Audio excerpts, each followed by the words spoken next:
Could I please call Congress to order?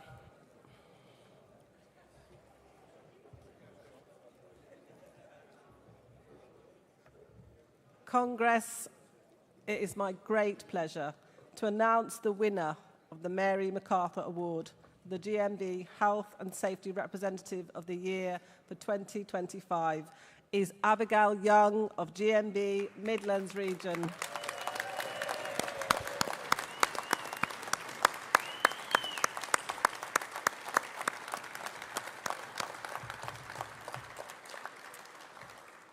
Please watch a short video for this year's award winner.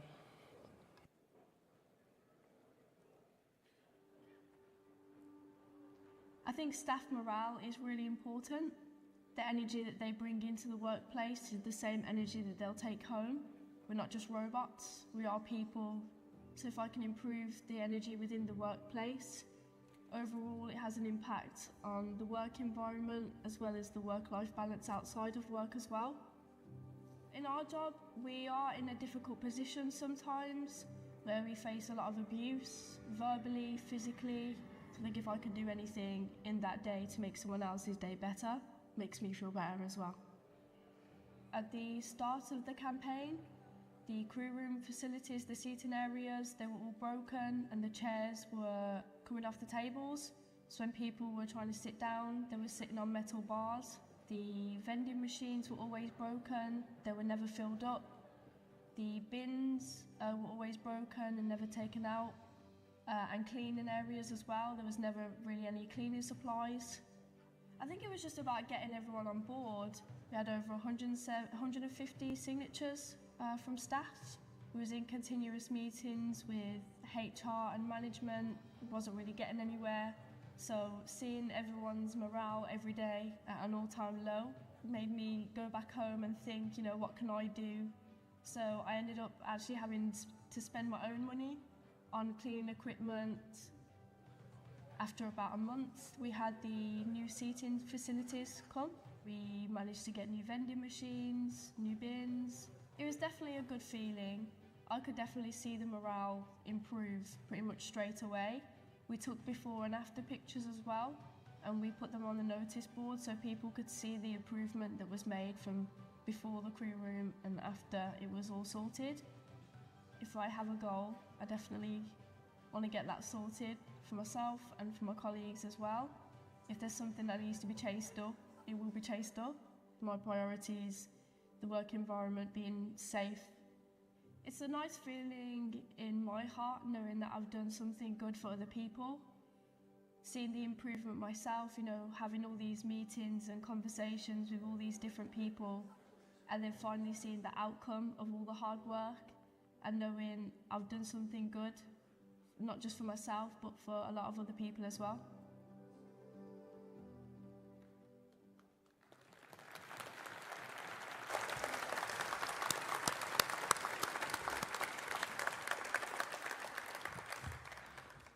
I'd like just to say a few words about Abby. Abby, as you've seen, is a GMB Health and Safety Representative for Swissport at Birmingham Airport. You may well have seen her this week on the campaign stand against abuse of airport workers, where she has been playing an important role. Abby only became a Health and Safety Representative role in summer 2024. In a short period, she has more than doubled union membership in her workplace, using health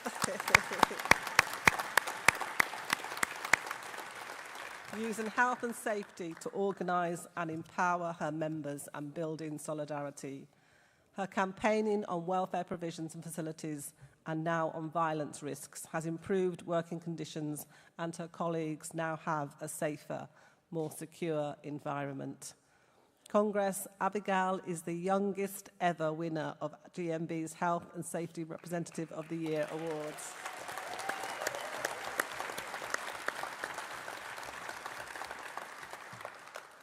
She shows that having determination and the confidence to speak up to management is just as important as knowing the technical elements when it comes to being a great safety rep.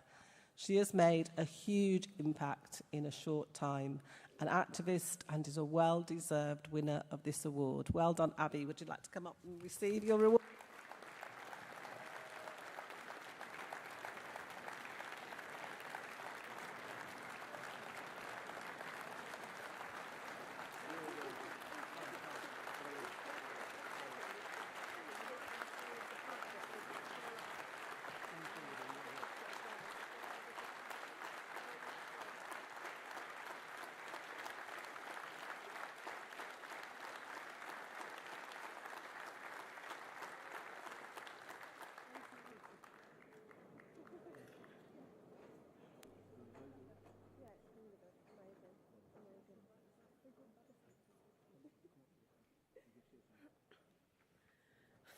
quite emotional. I couldn't even tell you how many pages I've ripped out of this book trying to put my words together. I've never spoken in front of this many people before.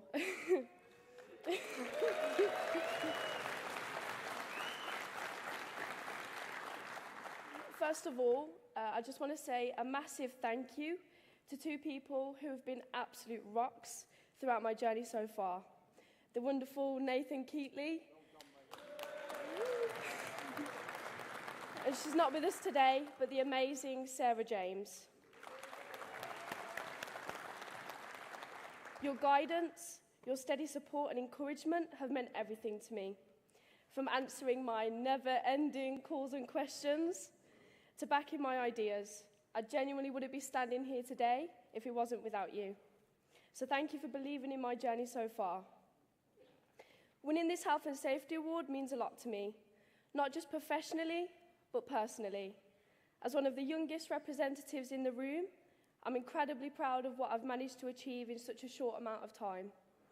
It hasn't always been easy, and there's been a lot of learning on the go, but this moment reminds me that age doesn't define ability, and passion and dedication can take you a long way. Now let's be honest, health and safety doesn't usually get the spotlight. You don't hear kids say, when I grow up, I want to do risk assessments. And we're not the superheroes that wear capes. However, I do wear a high-vis vest with pride. But here's the thing, when it's done right, it saves lives, prevents injuries, and makes sure people return home to their families in one piece.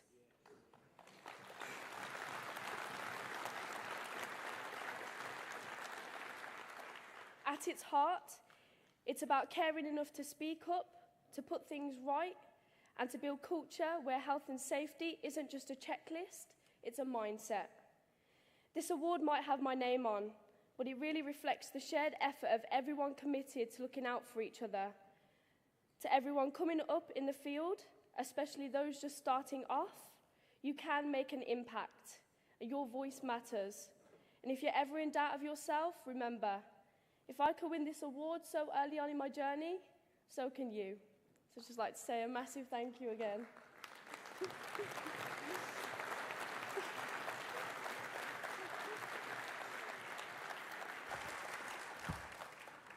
Thank you, Abigail.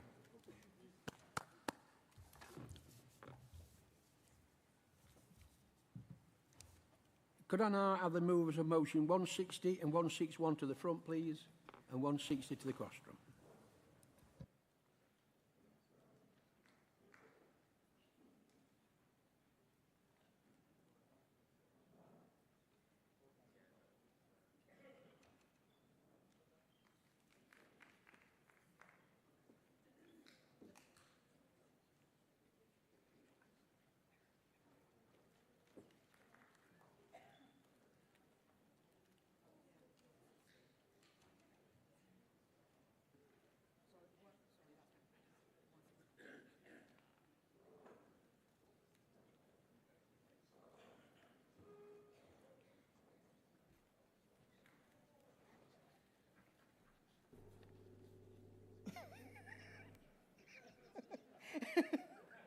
Okay. Yeah, you can tell that, I'm sure. Anyway, but first thing I want to say, because I wanted to say this yesterday, but I couldn't. I'm Abigail from Luton Branch, and I'd like to say thank you, GMB, for the local gift, as Keach Hospice is a very worthy cause and one that is very close to my heart. So thank you. And now to the main bit. Congress, President and Delegates, I'm Abigail from L45 Luton Branch. I'm moving motion 160 on the School Support Staff Conference. London Region held their first School Staff Conference on 5th September 2024, and it was well attended by school support staff. The campaign issues discussed at the conference were job evaluation, violence in schools, term time only contracts, and workplace reps, including myself, speaking on our experience of being a rep and why we or they chose to be a rep. Building on the success of the last conference, London Region is hoping to organise further school support staff conferences starting from 2025. In fact, we have 2 conferences this year on the 6th and the 13th of September. We also have been holding regular online webinars since the conference to discuss concerns that reps and school support staff have in the London region. At Congress, the motion calls on the GMB to build on the success and hold a national school support staff conference. This is to reaffirm GMB's organising and campaigning strategies nationally through lay member participation. Holding a national conference for school support staff would show members that we are the trade union for them in the face of attack from the teachers' union, the NEU. Okay, I move this motion. Thank you, colleague. Seconder.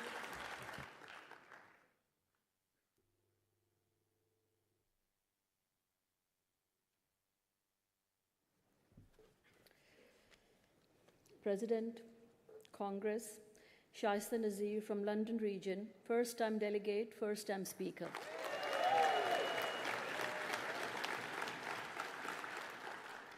Seconding motion 160.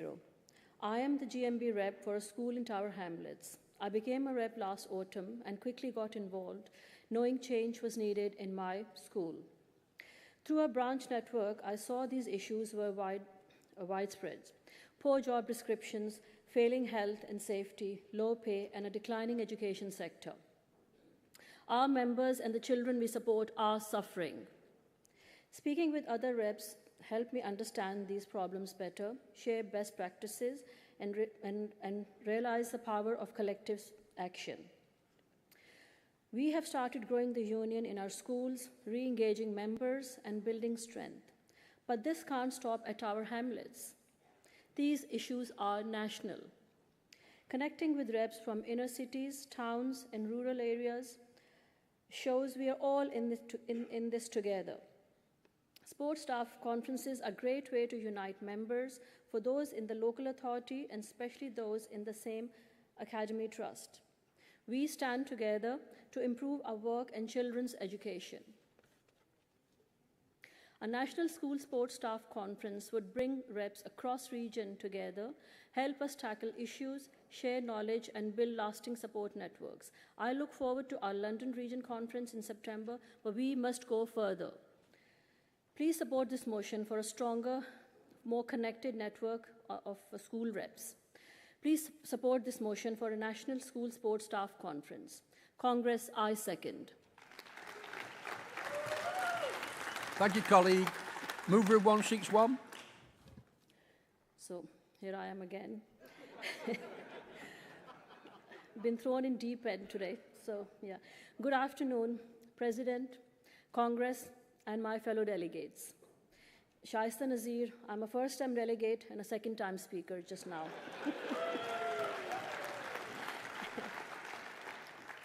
Speaking on behalf of London Region, moving motion 161. What I have come to realize that our school sports staff are being failed. Every day across the country, thousands of teaching assistants, SEN workers, pastoral care staff walk into schools, working with pupils who have challenging and sometimes dangerous behaviors. Some of the school sports staff are responsible for medical and physical needs, which they're not fully trained and insured for. And yet, no one has told them what kind of risks and liabilities they are facing, or they will be facing. No one has shown them what steps have been taken to protect them. Why? Because too many head teachers are failing in their basic duty of care. They are not carrying out proper, meaningful risk assessments. Let me be clear. This is not a box-ticking exercise. This is not a paperwork for the sake of it. This is about real safety. This is about preventing real harm, physical, emotional, and psychological, to the people who keep our schools running. When you fail to assess, you are saying to your staff, your safety doesn't matter, and we cannot let that message continue. We demand mandatory risk assessment in every school, full transparency with every staff member, real action, not just talk, to remove or reduce the dangers. Because let's remember, when you protect your staff, you protect your pupils. When you respect your workers, you build a stronger and safer school. Congress, we stand for action. It's time to tell every head teacher, every school leader, and every employer, do your duty, protect your people, or we will hold you to account.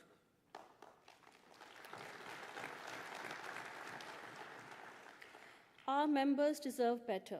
They deserve safe workplaces. They deserve to go home at the end of the day without fear, without injury, and without being worn down by preventable risks. Let's stand together. Let's pass this motion, because behind every risk assessment, there is a person, a mother, a father, a friend, and they all deserve to come home safely.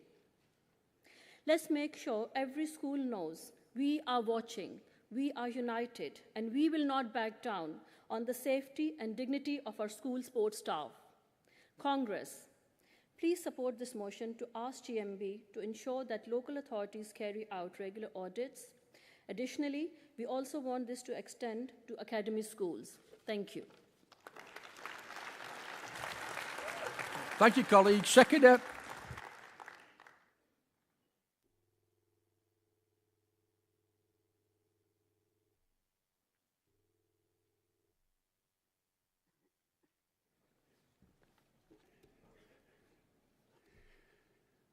Good afternoon, President, Congress, friends.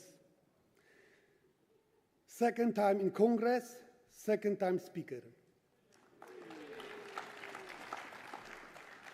Adam Wacławczyk, the strongest, the biggest London region.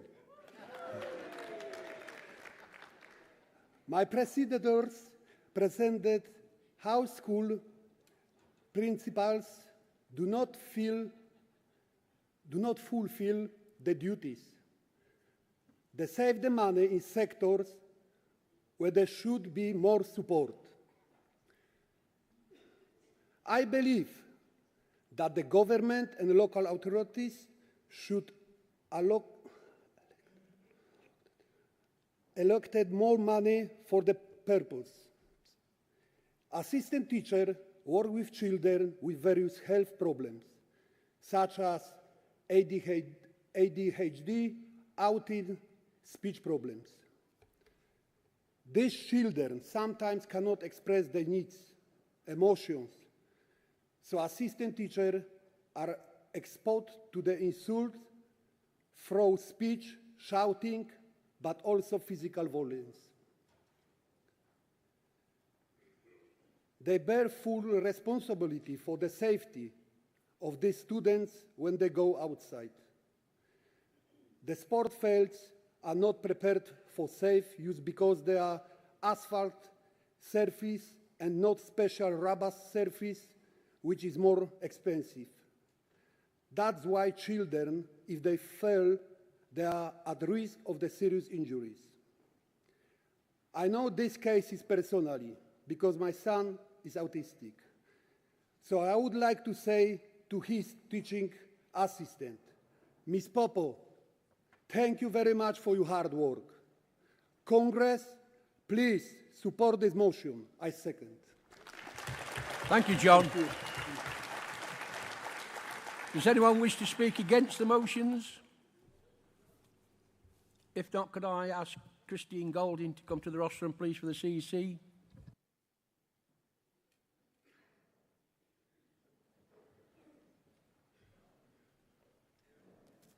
Good afternoon, Madam President and Congress. I'm Christine Golding, responding on behalf of the CEC to motions 160 and 161. Motion 160 seeks to build on the success of London's recent regional conference by holding a national event. The CEC welcomes that ambition, but before committing resources, we must be clear about the conference's purpose, scope, and cost to ensure it delivers real value and fits our budget. Subject to that review, We are pleased to support Motion 160 with this practical qualification. Finally, Motion 161 aims to strengthen safety procedures for staff and pupils. The CEC fully endorses the goals with 2 qualifications. First, effective implementation will rest at regional and local levels where bargaining structures differ. Second, any policy must cover multi-academy trusts as well as local authority schools so that no support staff are left outside its scope. In summary, the CEC asks Congress supports Motion 160 and 161 with the qualifications stated. Thank you. Thank you, Christine. Does London accept the qualification on Motion 160? Yes. And does London accept the qualification on Motion 161? Yes. All those in favour of 160, please show. Any against? That's carried. All those in 161, please show. Any against? That's carried. Could I ask for the movers and motions of 117, 118, 119 and 121 to come to the front, please? And 117 to the rostrum.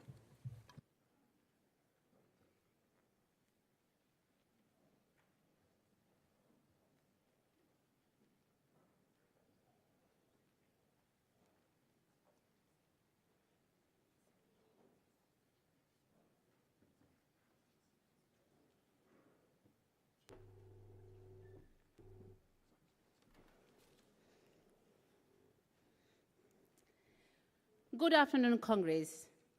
I'm Shant Fredus, a proud GMB London region member. I'm first-time delegate still and second-time speaker because earlier this morning I was first-time speaker. Thank you so much, all comrades. But I need your support for the motion on fair job applications and interview process. I am moving this motion. This Congress recognizes that online job application might not be accessible to everyone because of digital divide, technical challenges, and accessibility obstacles. Those without regular internet and computer access, limited digital skills, and individuals who are suffering from disabilities might find harder to apply by online. To address these challenges, GMB advocates for offering various ways to apply. GMB encourages recognized companies for offering online application and make sure these applications are considered on an equal footing, even there is a pool of applicants. Additionally, it suggests companies hold in-person interview to accommodate various needs, especially for those who are less expert in artificial intelligence, information technology, and those who are suffering from various disabilities. Some people may be suffering from hidden or visible disabilities. GMB notes that if job doesn't require IT or AI skill, applying by a paper copy shouldn't lead to discrimination. It encouraged recognized companies to promote fair job application for all. Therefore, expanding job applications by online and in person both will be fair for all. Congress, I urge you to support this motion. I move. Thank you, colleagues. Seconder.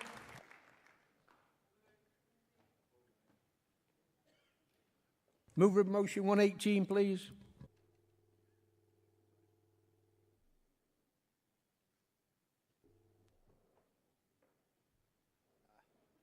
Good afternoon, Congress. President James Rolls from the London region. So on day one of Congress, I was really proud to move a motion from my branch, which is X59 North West London, where we called for the extension of the New Deal for Working People. And with the extension of New Deal for Working People, we called for the repeal of the remaining anti-trade union legislation. When we were debating this motion at branch, we kept coming back to the clause in the motion about repealing the ban on lawful secondary action. We felt this clause was so important that it merited its own motion. So here we are asking you to endorse our motion on repealing the ban on lawful secondary industrial action. So what does this mean? I mean, you'll probably get a lot of naysayers, especially in the Tory party and their cheerleaders in the right-wing press. They're saying that, you know, if we had secondary action in this country, it would take us back to the bad old days of trade unionism, wildcat strikes, bodies going unburied in the streets, etc., etc. It's really worth pointing out, you know, that was a generation ago. You know, material conditions have moved on so far now, it's completely different. And just as an aside to that, you actually have to be over 56 to have voted ever for Margaret Thatcher as Prime Minister, which is quite extraordinary if you think about it. I personally think that we don't have the sufficient class consciousness in this country to go back to the winter of discontent. But in the 21st century, what would repealing these pernicious anti-trade union laws look like? Well, in Germany, secondary action is allowed if it has a direct effect on the party involved in the dispute and it is proportionate and fair in its objective. In Italy, the Constitutional Court has acknowledged the legitimacy of secondary strikes and if genuine commonality of interest is present. So what would this mean to the GMB? Well, if this ban on secondary industrial action is revoked, it would allow the GMB to picket workplaces other than our own. Striking at supply chains, we will be able to go into dispute with employers' parent companies, suppliers, and other contractors' party. It would also mean that GMB members would not be compelled to cross picket lines of other trade unions. So I look to my colleagues here who are in the education sector and maybe in local government where they're in workplaces where there are multiple unions. Can you imagine a day where, you know, as it stood at the moment, if another trade union goes out in your workplace, you are technically compelled to cross that picket line and go and work for the employer, therefore undermining the industrial action. So really what we're saying is it would be really good if we didn't have the GMB members having to cross picket lines and, you know, doing the employer's bidding work for them. And I know we don't always get on with other trade unions, but sometimes, you know, it's nice to give one to the employer. So this motion doesn't want GMB members to break the law. It says that the law is absolutely wrong and the law is unfair and it needs changing. So please support. Thank you, James. Seconder.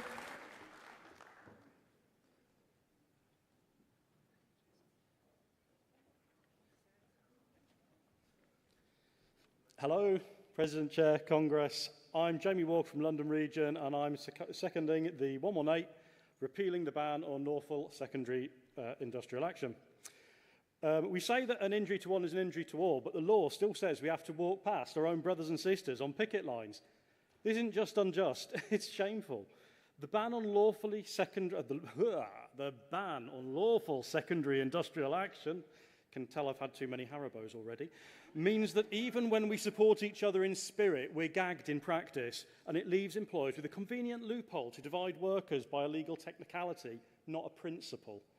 This motion is all about solidarity, something that employers fear, and they should, and that previous governments have stripped from us. It's about having the right, not the suggestion, the right, to stand with the workers under attack and show them that their brothers and sisters in the movement support them.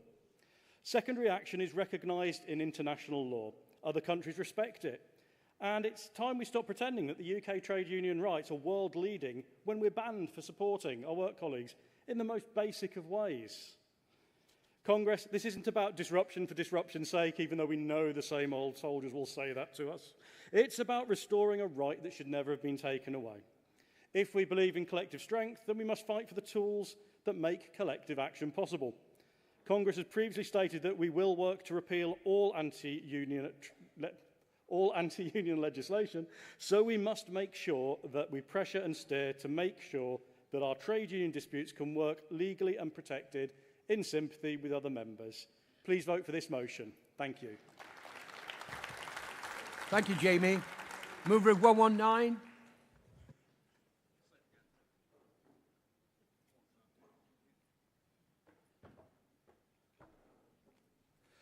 Congress President, thank you. I don't need to introduce myself. James Rolls, London Region.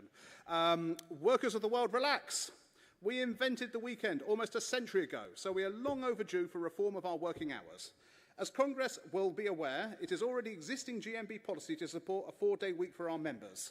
This motion reaffirms GMB and TUC policy for the reduction in the working week with no reduction in pay.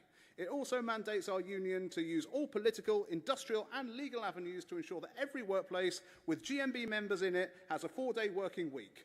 We are also asking the union to affiliate to the 4-day working week campaign, which is an important cross-union and cross-employer drive.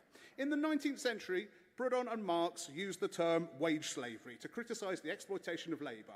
In the 21st century, we could easily use the term time slavery to understand how late-stage capitalism exploits our time as well as our labour. Please support. Thank you, James. Seconder.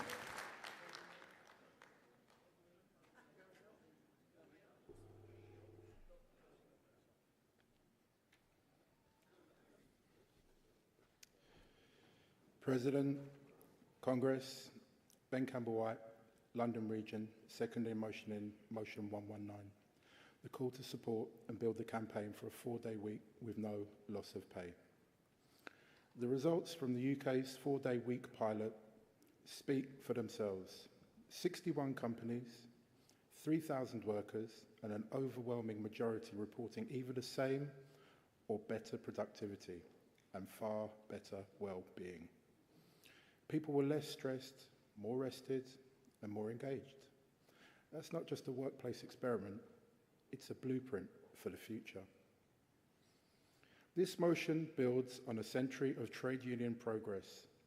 Just as our movement fought for the 2-day weekend, which is now so familiar, we now have a duty to lead the charge for a 4-day working week which reflects modern life and modern technology. Make no mistake, the 5-day week is no longer fit for purpose in a world of rising stress, automation, and overwork. British workers still put in some of the longest hours in Europe, yet our productivity lags behind. That's not the fault of the worker, it's the fault of a system that rewards long hours over smart, healthy working. This motion is about fairness, it's about progress, and above all, it's about how we make work better for our members, our families, and future generations. Let's move forward together, shorter hours, same pay, longer lives. Congress, please support this motion. I second. Thank you, Ben. Anyone wish to speak against the motions? No. Our CC Speaker, Simon Day, to give the... Yeah.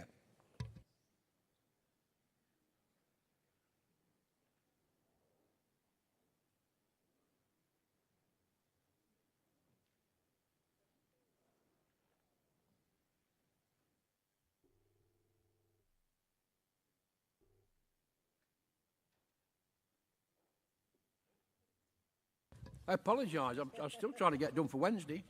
Could I have the Speaker of 121 up, please?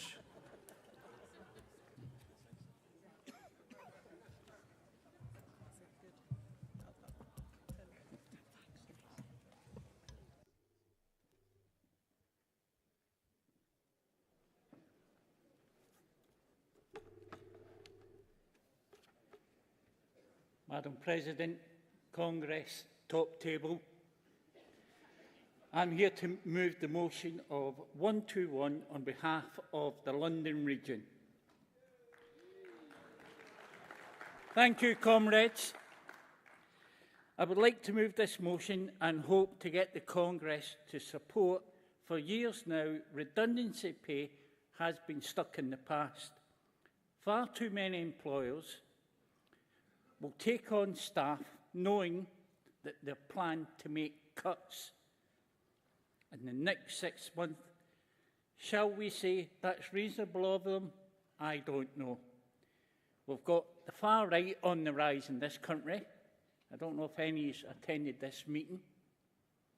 And then they came for the trade unionists.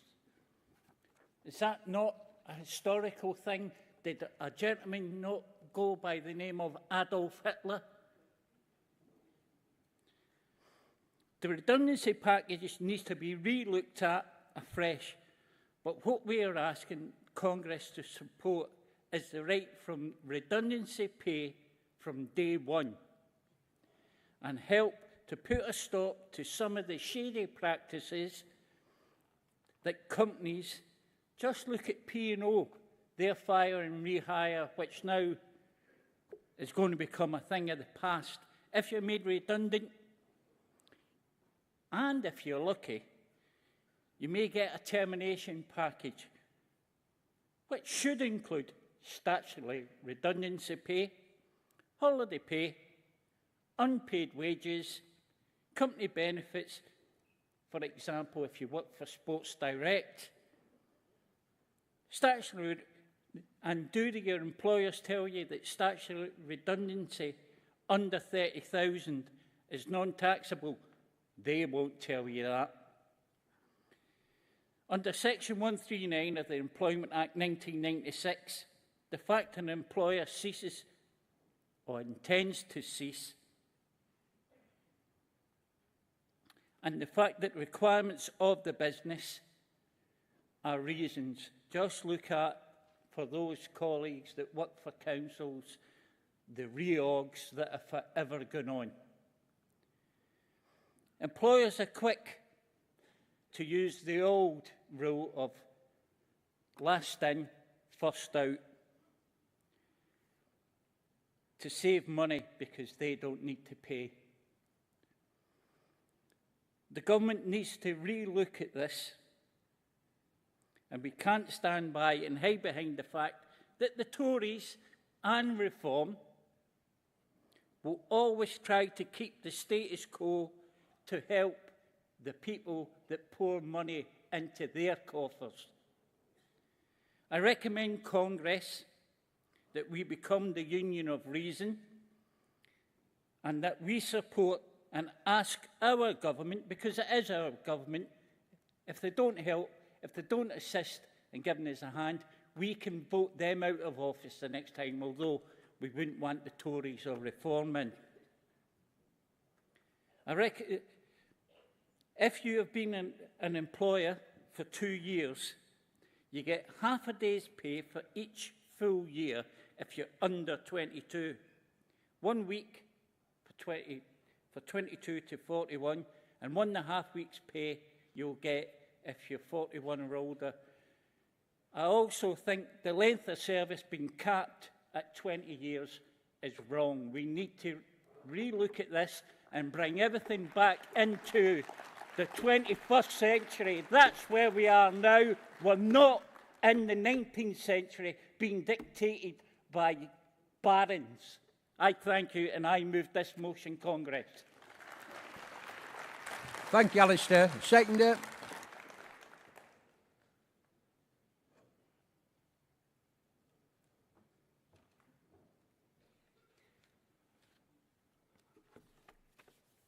Good afternoon, President, Congress, comrades.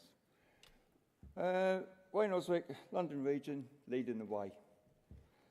This is my 10th year as a delegate, numerous amount of time speaking.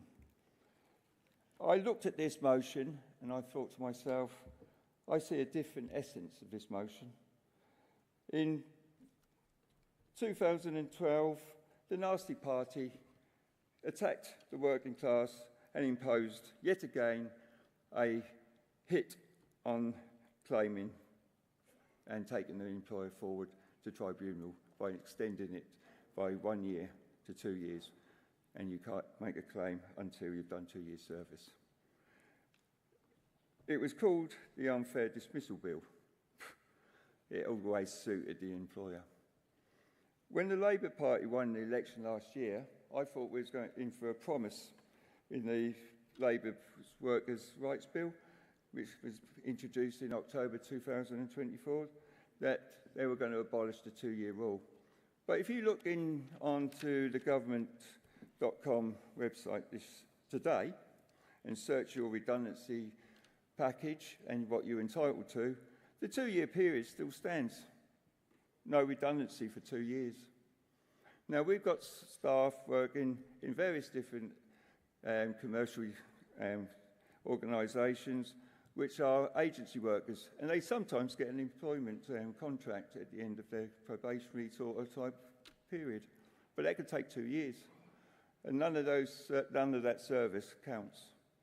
So we are asking you to support motion 121 under qualification, change the legislation from 2 years to day one for redundancy, include agency staff, and make this a motion that we can run as a campaign. I support this motion. Thank you, Wayne. I'll now call Simon Day.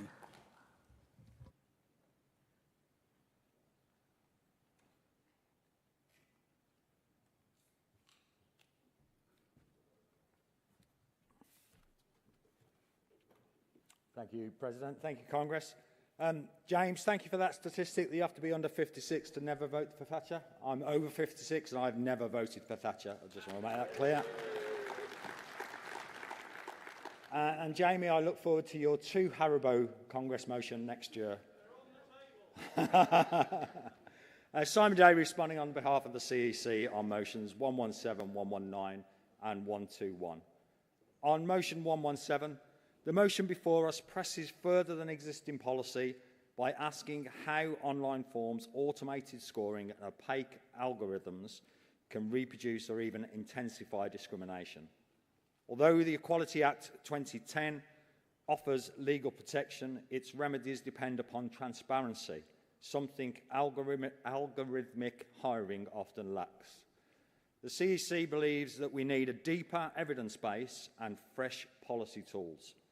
We therefore ask for motion 117 to be referred so that we can work with our legal, technical and equality specialists to craft the next generation of rights before committing the Union to a definitive stance. The CEC is asking for motion 119 to also be referred. Colleagues will recall that in 2019, Congress adopted, and in 2022, Congress reaffirmed GMB's commitment to a shorter working week with no loss of pay. The motion requests GMB to affiliate formally to the external 4-day week campaign. Under standard practice, any request for affiliation or financial support must first be considered by the CEC's Financial and General Purpose Committee. A referral will let that committee assess the campaign's governance, finances and strategic fit with our existing policy. Finally, on motion 121, GMB has long argued that all employment rights, including redundancy pay, should begin on day one. We fully support the principle of the motion, but we qualify that redundancy pay should be advanced as part of a comprehensive package of day one rights covering other statutory elements. Pursuing a single strand in isolation could allow ministers to claim progress while leaving other gaps untouched. In summary, Congress, the CEC asks for London Region to agree to refer motions 117 and 119 and for Congress to support motion 121 with the qualification set out. Thank you. Thank you, Simon. Does the London Region agree to refer 117? Thank you. 118 is supported by the CEC. We'll take a vote. All those in favour, please show. Any against? That's carried. Does London Region agree to refer 119? Thank you. And does London Region agree 121 with the qualification? We'll take a vote on that then. Now all those in favour, please show. Any against? That's carried. Could now have the mover and motions 58 and 64, please, with 58 to the rostrum.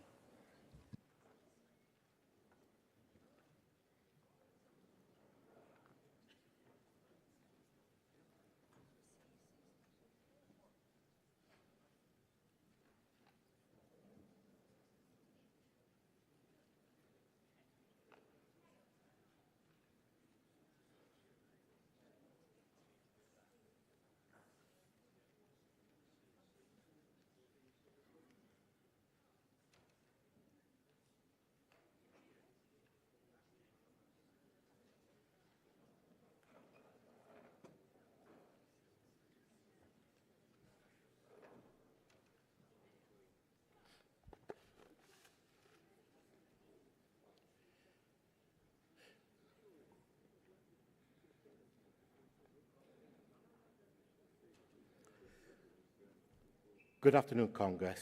Good afternoon, President. Ashim Equiano from the Great Big Region of North East, Yorkshire and Merseyside. Moving motion 58, mandatory EDI training for all GMB staff and representatives. Congress, after submitting this motion last year, I was encouraged by many delegates in Bournemouth across all regions to resubmit this again as it hit home to so many members in GMB. Organisations across the UK have mandatory EDI training, and for decades across our nation, all organisations have an equal opportunities policy enforced. A lot of these organisations are now running EDI training for their managers, team leaders, supervisors, and anyone that has responsibility for their staff. EDI stands for Equality, Diversity and Inclusion. It is a crucial concept in today's ever-changing world. It goes beyond a mere nice-to-have and plays a crucial role in organisational success. Let me break it down for you. 1. Equality. This refers to ensuring fair treatment and equal opportunities for all individuals, regardless of their background, characteristics or circumstances. 2. Diversity encourages the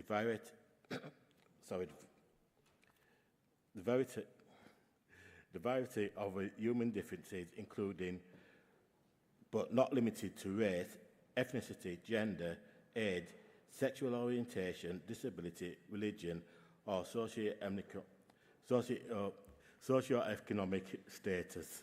3. Inclusion involves creating an environment where everyone feels valued, respected, and included.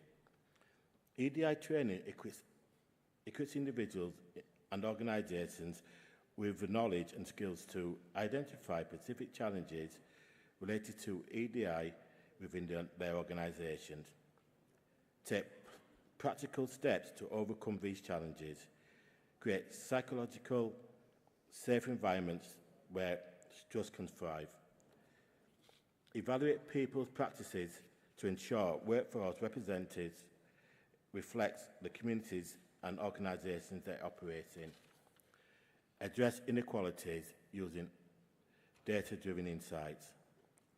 Sadly, in 2025, there's still a lot of unconscious bias out there. The rise of UK proves this. Sorry, Reform UK proves this. GMB needs a challenge. There are still some people out there who think women, people of a different race, LGBTQ+,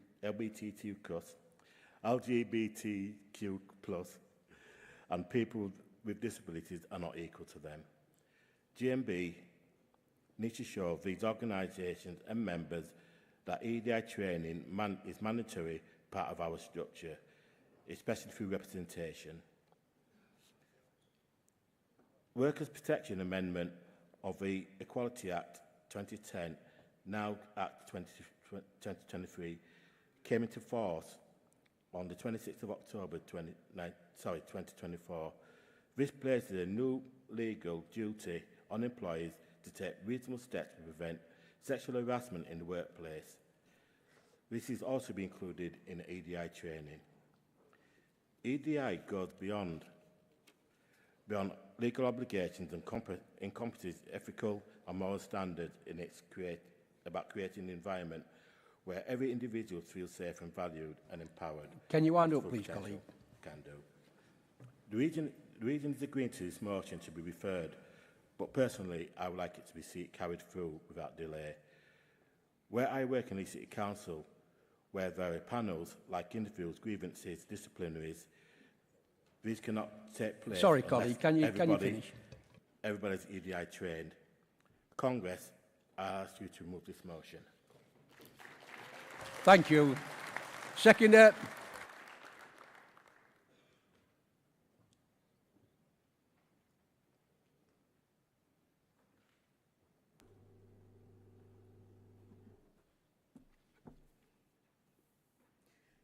Good afternoon, President and Congress. My name is Charmin Hazel, and I'm from the great big North East Yorkshire and Humber region.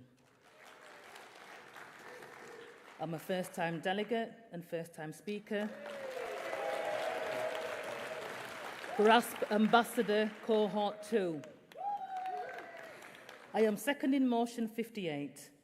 We have all heard from my colleague Hashim the importance of EDI training for all GMB staff and representatives, and a reminder of what equality, diversity and inclusion means.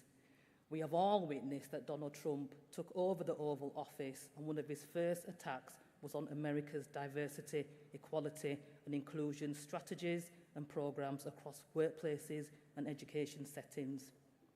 Whilst on the GMB Race Achievement Scholarship Programme, one of our educators reminded us that ideas cross borders. So what are we waiting for? We need to ensure that GMB staff and officers, reps and conveners have access to good quality EDI training. We must have the education to be able to hold employers accountable for their performative EDI training and programmes, which on large goes without monitoring, review and measurement of its success. We need to make sure that we do not allow ideas of inequalities to fester and grow, or ideas of dismantling EDI to become a risk. What are we waiting for? Any kind of inequalities for any protected characteristic or GMB equality strand is an attack on us all.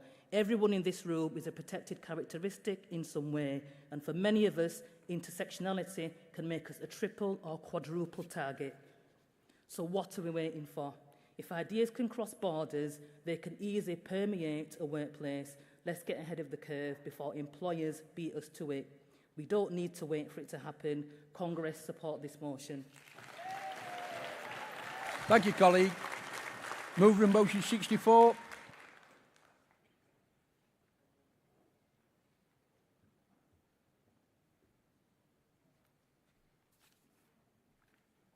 Vice President, Congress, Georgia Chedsey, Wales and South West Region, move in motion 64. I stand to move this motion on coercive control, not only because it's right, but because it's long overdue. Coercive control is a pattern of behaviour that destroys lives quietly. It doesn't always leave bruises, it doesn't always end in a headline, but it does leave its victims trapped, diminished, and often tragically unheard. The Serious Crime Act 2015 finally recognised this as a criminal offence in England and Wales, a victory we should acknowledge. But Congress, we must ask, what good is a law if it has no teeth? The maximum sentence is just 5 years, and many who are convicted walk away with a community order. Last year, there were over 43,000 offences of coercive control recorded, only 811 prosecutions, and just 566 convictions. That's barely over 1% of cases ending in justice. We know why. Coercive control often leaves no scars, no CCTV footage, not one moment where someone can say, this was the crime. It's slow, it is persistent, and it is devastating. And it nearly always starts small before it grows.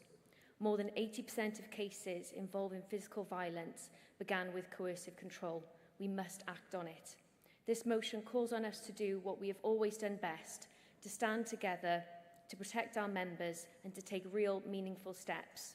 Let's review our domestic abuse charter. Let's educate our reps.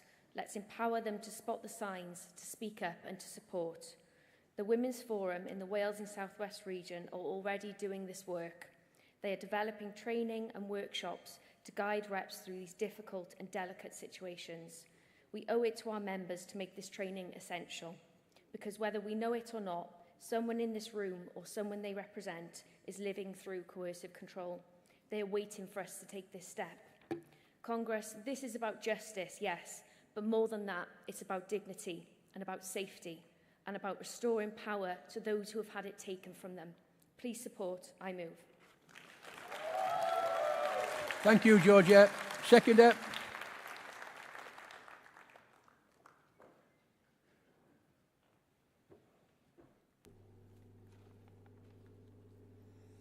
President, Congress, Suzanne Williams, Wales and South West Region, seconding motion 64. Colleagues, I'm proud to second this important and necessary motion Too often we have seen the signs of coercive control ignored or misunderstood, not just by society at large, but sometimes within our own structures.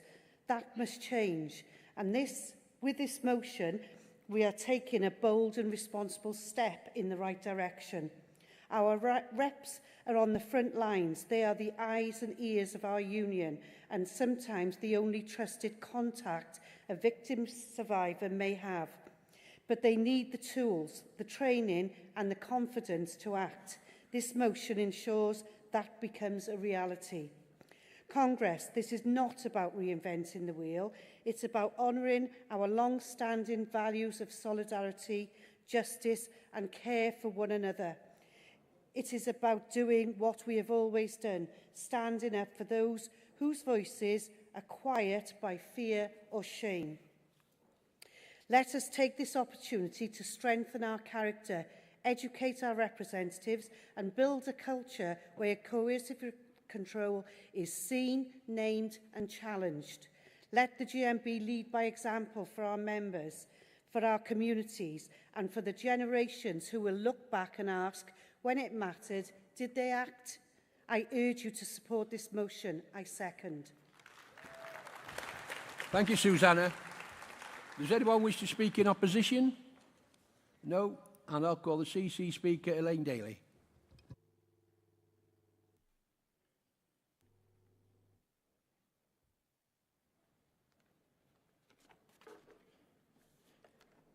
President, Congress, Elaine Daly, Midlands Region, speaking on behalf of the CC to outline our position on motions 58 and 64. First, on motion 58, the CC wholeheartedly embraces the principle that every GMB activist should receive robust equality, diversity and inclusion training. However, an all-union education review is already underway, and the National Equality Team has submitted detailed proposals which are fully in keeping with this motion to strengthen equality, diversity and inclusion content across the revamped GMB at Work programme. To avoid duplicating or preempting that work, the CC asks for motion 58 to be referred until the review is complete, ensuring that any new material is woven into one coherent curriculum. Turning to motion 64, we thank C48 branch for bringing this urgent issue forward. Coercive control is an insidious form of abuse that too often escapes notice. The CEC supports the motion, yet with a practical qualification that we ask the branch to liaise with the National Equality and Inclusion Department before calling for a fresh review of the Domestic Abuse Charter. The current toolkit already covers controlling and coercive behaviour, and our new representative training, which is also undergoing revision, will signpost all equality resources, including the Charter. By coordinating in this way, we can keep the guidance comprehensive without duplicating existing material. In summary, the CC is asking for North East Yorkshire and Humber to refer motion 58 and for Congress to support motion 64 with the qualification I have set out. Thank you. Thank you, Elaine. Does North East Yorkshire Humberside agree to reference back on 64? Yes. Sorry, 58, wasn't it? 58. And does West and South West accept the qualification on 64? Now go to the vote. All those in favour of 64, please show. Any against? That's carried. Could I have the mover and seconders of motion 61, 62 and 71 to the front, please, with 61 to the rostrum.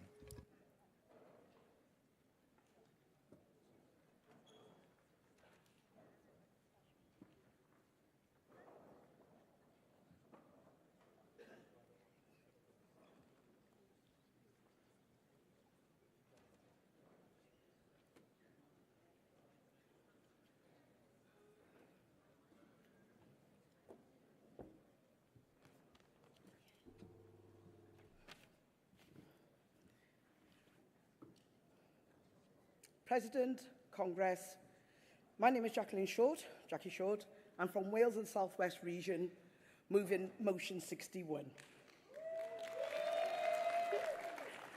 Colleagues, I rise today to move this motion with a sense of pride, duty, history, and deep conviction. Throughout our proud trade union tradition, we have fought shoulder to shoulder against injustice in the workplace, on the picket lines and across society. I'm proud to move this motion, which speaks about our reality, which is often too overlooked. The discrimination faced by women of the global majority, where racism and sexism collide. This is what we call misogyny, and it's not just occasional, it's systematic. We know the truth, that women of the global majority are more likely to be disciplined unfairly, passed over for promotion, spoken to in ways that would never be tolerated elsewhere. We are subject to both harmful stereotypes and structural barriers, and it's happening in our workplaces today. Simply put, we are tired of living under the concrete ceiling. As a union, we've always stood up for injustice. We fought for safer workplaces, for equal pay, for dignity on the job. Now we must act again. Because silence helps no one, and justice delayed is justice denied. This motion calls for clear steps, an updated GMB Reps Handbook and guidance on tackling misogyny, deliver mandatory training for all our reps, campaign for proper policies in the workplace, from anti-discrimination training for managers to robust reporting systems. Let's go beyond by advocating for wider societal education, breaking down the stereotypes that hurt women, us women of colour, every single day. Colleagues, comrades, friends, we are not calling this a problem, we are also stepping up with solutions. Let us be the union that leads the fight, as we always have. I urge Congress to move this motion. Thank you, Jacqueline. Seconder.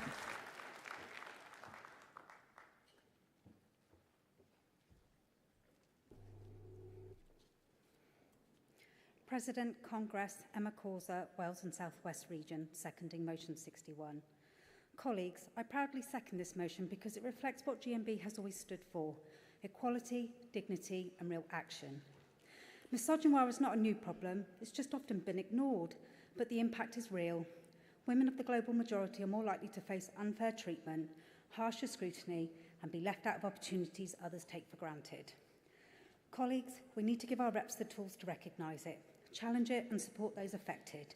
This means proper guidance in our handbooks, it means training that's not optional but mandatory, and it means workplace policies that are built to protect, not to just tick boxes. We also need to look outward, pushing for better education and awareness in society, because discrimination doesn't stop at the factory gate or the office door. Our motion is simple, yet powerful. It calls for practical action, updating the GMB Rep Book, mandatory training for our reps and campaigning for inclusive workplace policies. It recognises the need for education and awareness, not just inside the union, but in broader society, because we know that true change begins with understanding. Let this Congress send a clear message. GMB will not allow any form of discrimination to thrive and challenge. Together, we can ensure that every woman knows she has a union that will fight for her, stand by her, and never walk away. This isn't just the right thing to do, it's the union thing to do. Please support this motion. I second. Thank you, Emma.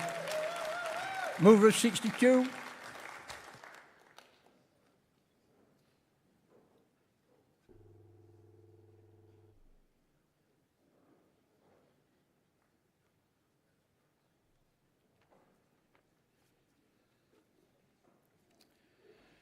President, Congress, Andy Mills, Wales and South West Region, moving motion 62. Colleagues, we stand on the shoulders of those who built this union to be a stronghold of justice, fairness and equality.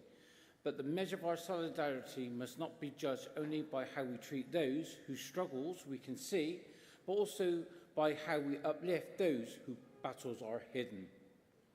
Hidden disabilities, conditions like Crohn's disease, autism, bipolar disorder, dyslexia, and diabetes affect countless members in our workplace and within our union family. They are always not visible to the eye. I can give you a good example of that myself. I've had 2 amputations in the past. I've had battles with diabetes to try and save one of my lower legs. But they are very real. They have a real impact on your daily life, on your dignity, and your ability to thrive at work. It is deeply concerning that in the GMB National Policy Guide of 2023, only 23 policies reference disability, and that's being generous by counting supported employment. We can and we must do better.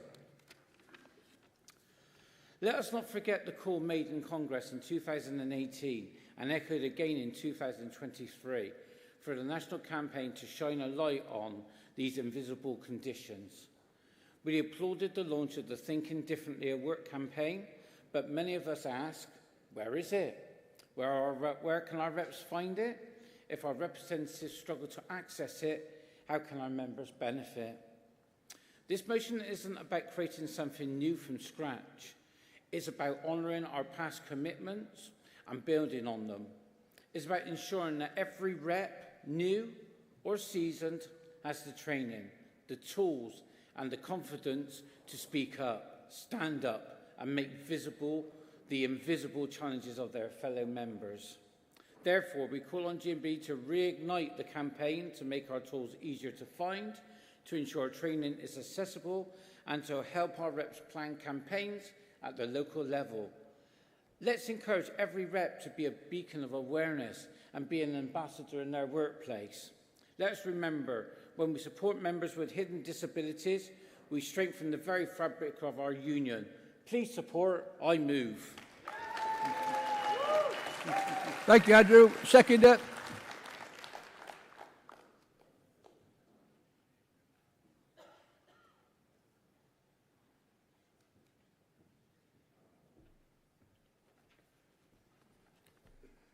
President, Congress, Ian Davis, Wales and South West Region, seconding motion 62. Colleagues, I am proud to second motion 62. For generations, trade unions have fought to give a voice to those who were silenced and overlooked. That fight continues today for our members living with hidden disabilities. Too often, these members are misunderstood, misjudged, or simply forgotten. They face barriers that are invisible to most but burdensome to bear. And while the law, through the Equality Act and the Public Sector Equality Duty, offers some protection, enforcement and understanding are still sorely lacking in too many workplaces. GMB already have tools, campaigns and policies. What we don't have is consistent visibility or clear access. If our reps can't find the support, how can they extend it to others? We need action, we need clarity, we need guidance, and above all, we need to hold fast to the values that brought us here: justice, fairness and dignity for all workers. Let us honour those values now by passing this motion and ensuring our reps are equipped to champion the rights of every GMB member, seen or unseen. Please support this motion. I second. Thank you, Ian. Mover of 71.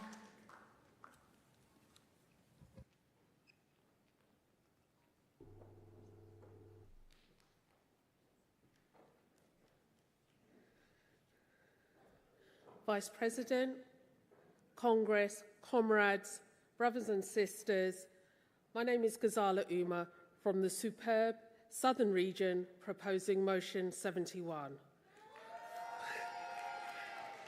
First time delegate, extremely nervous, first time speaker. Thank you. I want to speak about a vital issue that sits at the heart of our values as a union: equality. As trade unionists, we know that we cannot tackle inequality unless we see it clearly. That is why the consistent collection of equality data from our members is not just a technical task, it is a matter of justice, a matter of fairness, and a matter of progress. Congress. GMB has been a union since 1889. The world has changed in the last 136 years. Congress. There was a time when members could not declare their partner preference because of the real risk of being lynched. Congress. There was a time when faith could not be openly practiced for the fear of repercussions in both home and work life. Congress. There was a time when genders did not work or pursue their preferred profession for the dread of being mocked or ostracized. Congress. The world and attitudes have changed and progressed. The union needs to move with the times, be united and proud. Over the past few years, significant strides have been made, thanks to the hard work of our staff, activists and equality reps. We now have high-quality, equality monitoring data that gives us a clearer picture of who our members are. This data helps us fight discrimination, allow for targeted intervention, shape inclusive policies, ensure that every voice in our union is heard and valued. But Congress, we must be honest, there is still work to do. Many of our members joined before current data collection systems were in place. That means there are thousands, tens of thousands, or even hundreds of thousands of voices we still need to hear from. Members whose identities, experiences, and needs are not yet fully reflected in our data. If we are to be a truly inclusive union, we must close that gap. We are calling today for a renewed commitment that GMB will prioritise the completion of this work, and those sufficient resources, time, tools, and training will be allocated to ensure we reach every member. This is not just about ticking boxes, it's about building a union that reflects the full diversity of our movements and can act with confidence and clarity on behalf of all its members. As Kelvin said earlier, GMB has the space for everyone to achieve something. Let's make sure no one is left behind. Let's ensure that every member, regardless of when they join, has the opportunity to be seen, heard, and represented. Let's be the voice of the voiceless. Congress, please support my motion. I move. Thank you. Thank you, colleague. Anyone wish to speak against the motions? No. Oh, sorry, seconder. I will get done for Wednesday.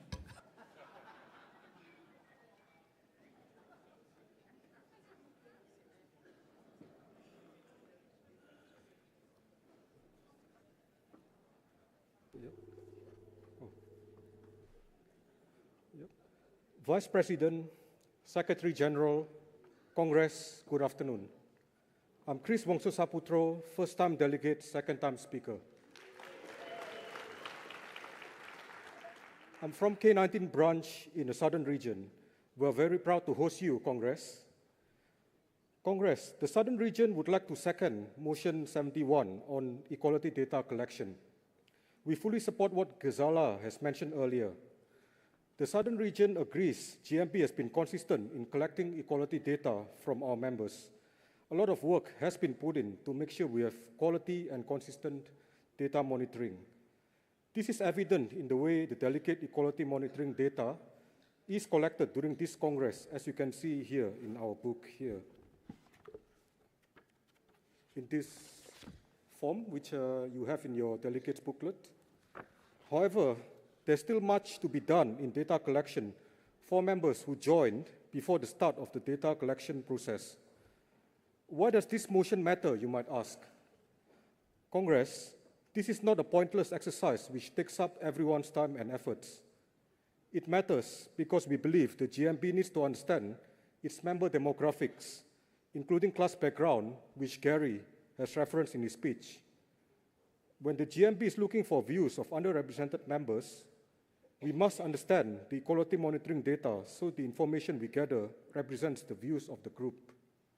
Only by having this information can GMB understand members' lived experiences and serve you, our members, in the best possible way.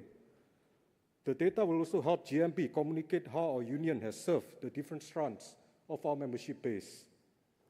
Therefore, Congress, the Southern Region would like to call on GMB to continue working on the equality data collection.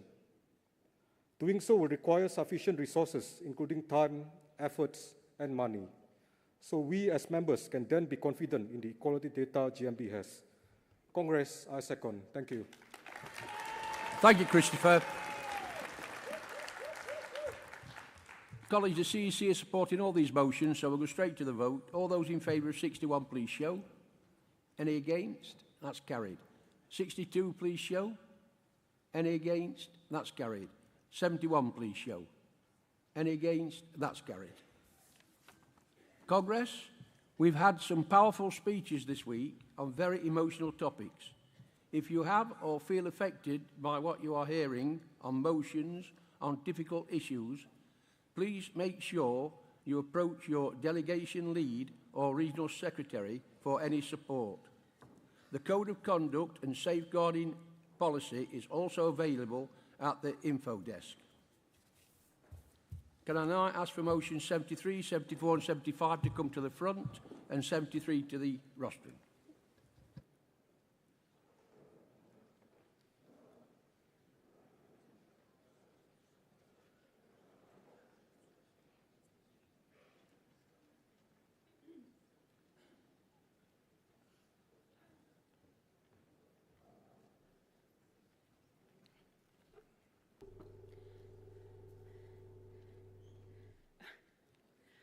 Vice President, Congress, Taranjit China, London Region, moving motion 73. Congress, black maternal health care is not merely a statistic, it's a matter of life, death, dignity and justice. Maternal health care is crucial for ensuring the health and well-being of mothers and their children. However, the experiences of black and global majority women in the UK reveal significant disparities in access to quality healthcare services. Studies have shown that black and global majority women face higher maternal mortality rates compared to their white counterparts. These disparities are rooted in systematic inequalities, including racism, socioeconomic disadvantages, and inadequate access to healthcare services. Maternal healthcare must be culturally sensitive and responsive to the needs of black and global majority women. This means healthcare providers must be trained to understand and respect the cultural differences, beliefs and practices that influence maternal care. The importance of support systems cannot be overstated. Black and global majority women often juggle multiple roles. They are workers, they are caregivers, community leaders. Access to the comprehensive maternal health care services, including mental health support, is essential to their well-being. The challenges faced by black and global majority women workers in the UK are multifaceted. Workplace inequalities, racial bias in healthcare, economic barriers. Congress, let's call for a push for policies that promote equitable access to maternal health care services, including paid maternal leave, affordable childcare and comprehensive healthcare cover for all workers, training and education for healthcare professionals and cultural competence and unconscious bias to ensure that all receive the respectful and appropriate care during pregnancy and childbirth. Building partnerships with communities is crucial because it can raise awareness and provide resources for black and global majority women, which can be a vital support, offering information, advocacy and assistance, and more research is needed. Maternal health care for black and global majority women is not just a health issue, it's a social justice issue. We must work together to dismantle the barriers that prevent the care we deserve. Please support this motion. Thank you, Taranjit. Seconder.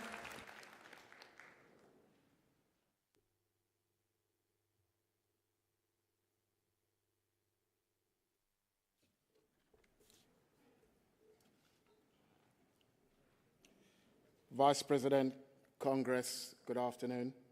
Robert Wheeler, London Region, seconding this motion.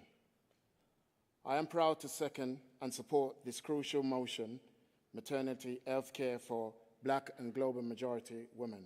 Congress, this is not only a health crisis, it's a workers' rights issue across our industries and communities. Black and global majority women, our colleagues, our members, our friends and families face disproportionately high maternal mortality rates. These are not isolated tragedies. These are systemic failures rooted in inequality, bias, and neglect. As a trade union, we stand for justice, dignity, and equity for all workers. That must include the right to safe, respectful, and culturally competent maternal care. Because when one group is left behind, we all are. Investing in maternal health care for Black and global majority women strengthens our workforce, our families, and our future. It reduces long-term cost, improves outcomes, and builds trust in the system meant to protect us. We have the power to demand better from employers and policymakers and from the healthcare system itself. Let us use our collective voice to push for change. This is not charity, it is solidarity. And solidarity is the foundation of our movement. Congress, I support this motion, and I urge you to support this motion too, not just with your votes, but with your continued advocacy and action. Congress, I second and support. Thank you, Robert. 74.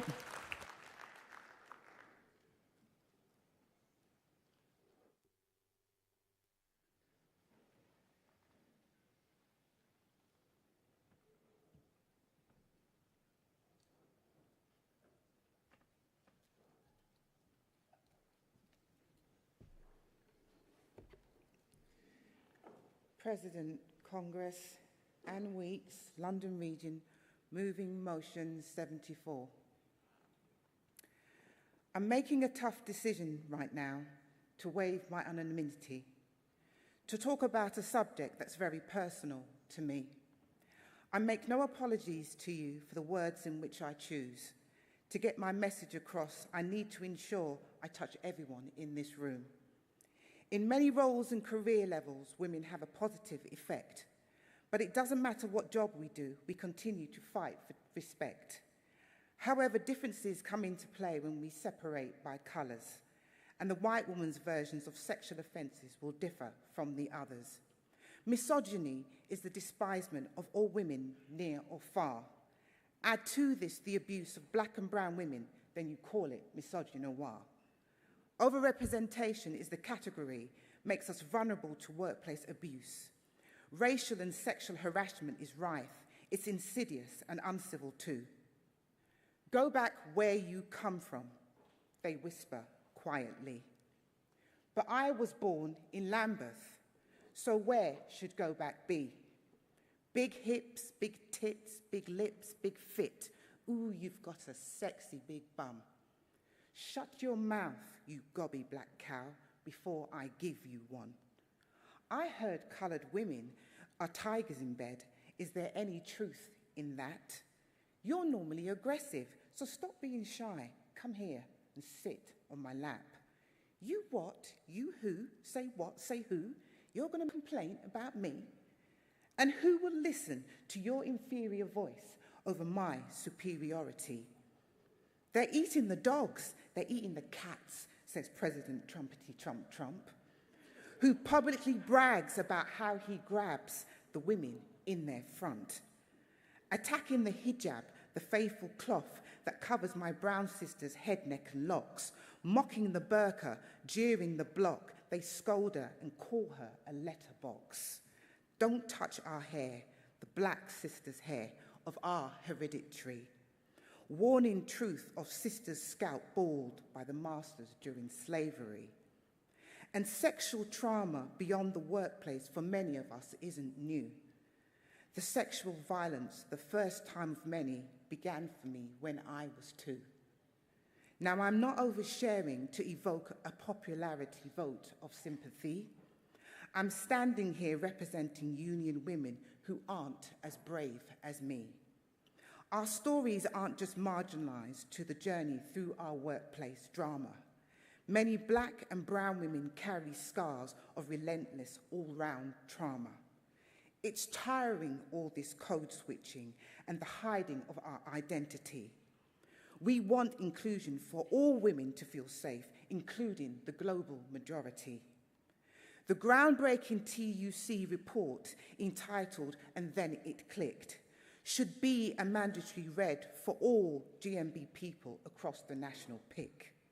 Misogynoir should now be a term recognised across GMB, and a campaign for us which includes our hair and general incivility.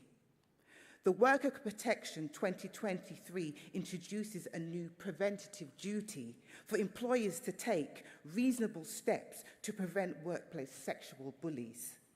And the Monaghan report is in place to remind us of our past mistakes. On an industrial response will help steer this on. Zero tolerance is what it takes. Now, my personality isn't everybody's cup of tea. I understand. Let's not get that twisted. But quite honestly, what others think of me is really none of my business. Walk a mile in my shoes, be black or brown for a month. Let's see how you get on with that. Relinquish your privileges for a little while, then come back to me and let's have a real chat. So finally, please stand with me, all the black, brown women in this room. Get on your feet in solidarity of this motion, which needs to be moved. Let everyone see the intersectionality and the beautiful melanin colours in our GMB, where we're proud to be and will be respected like every other. Congress, I move.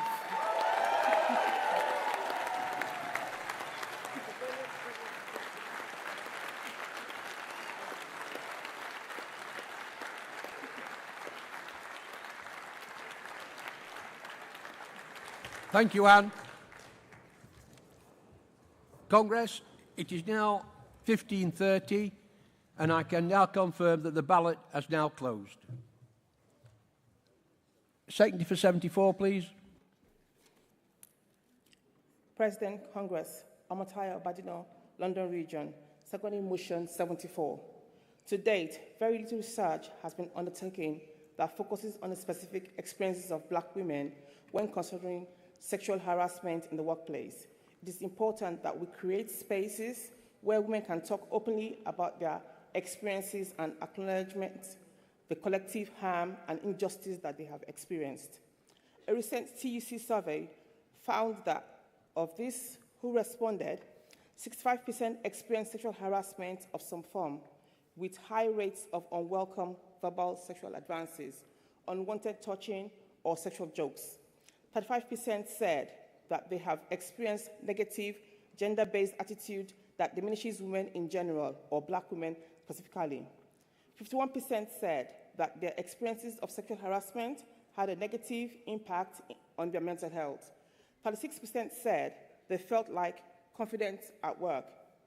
27% felt isolated at work, and 22% said that their experiences had had a negative impact on their performances at work.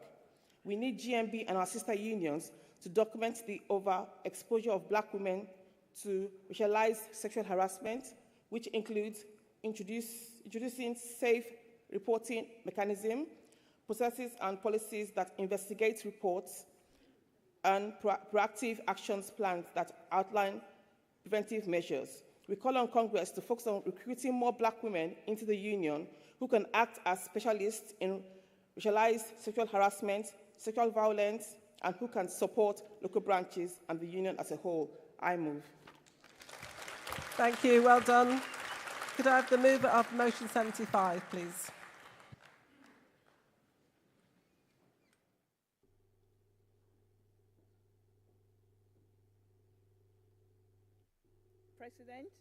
President, Congress, good afternoon. My name is Fumi from London Region. First-time delegate, first-time speaker. Thank you.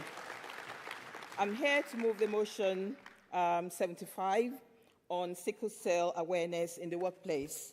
Now, this Congress recognizes that in the UK, there are about 17,500 people living with sickle cell disorders and about 300 new cases identified each year impacting on families. Sickle cell disease is an inherited blood disorder that affects the red blood cells and is particularly common in people with African and Caribbean family background. This is a serious lifelong health condition that affects the shape of the red blood cells and the flow of oxygen around the body. The lack of oxygen flow and other factors such as dehydration, exposure to cold environments and infections and so on can cause the sickle cell shaped blood cells to stick together, blocking the small blood vessels. When this happens, the sufferers can experience extremely painful episodes known as a sickle cell crisis. When in crisis, the person often has to take very strong painkillers, which impacts on their concentration and their ability to complete tasks. Medical treatment can help to manage many of the symptoms this lifelong condition presents, such as painful episodes referred to as sickle cell crisis, which can often lead to hospital admissions. These crises can be extremely severe and last for days or even weeks. There can also be an increased risk of serious infection and anemia. This is due to the compromised immune system and the lifespan of the red blood cells in a sickle cell being approximately 20 days in comparison to someone without the sickle cell whose red blood cells lifespan being 120 days. Now, some people with sickle cell experience more serious implications such as delayed growth, strokes, lungs and heart problems. People with sickle cell disease rely on regular specialist medical treatment and medication throughout their lives in order to maintain a healthier life as possible. So it is important that they look after their own health using self-care measures, being mindful of triggers such as stress, strenuous activities, and managing pain. Most individuals with sickle cell disease go on to live healthy lives, only suffering intermittent short-term disability, which usually, because of painful sickle crises, these crises are highly exacerbated by environmental factors. Although sickle cell recognized as the most common hereditary blood disorder worldwide, and it is fastest growing genetic disorder in the UK, it is increasing in prevalence due to the historical and continuing immigration and the rise in interracial relationships and the gene being passed down into families outside of the African, Caribbean, where sickle cell is known to originate from. Now, there's a survey for major employers concluded in the West Midlands suggests that there is only very limited public understanding in sickle cell disease and that there is a failure to distinguish between healthy carriers and common traits. People with sickle cell disease need individual help finding and keeping suitable employment. Could you wind up, please? Yes, I will Thank now. Our branch actually has an existing grievance raised by a sickle cell sufferer, which echoes that of a focus group participant. We are calling on Congress to lobby for a change in working practices in relation to sickle cell and to force workplaces to hold awareness workshops, train their managers, and change their policies. Congress, I move this motion. Thank you. Well done. And second of motion 75.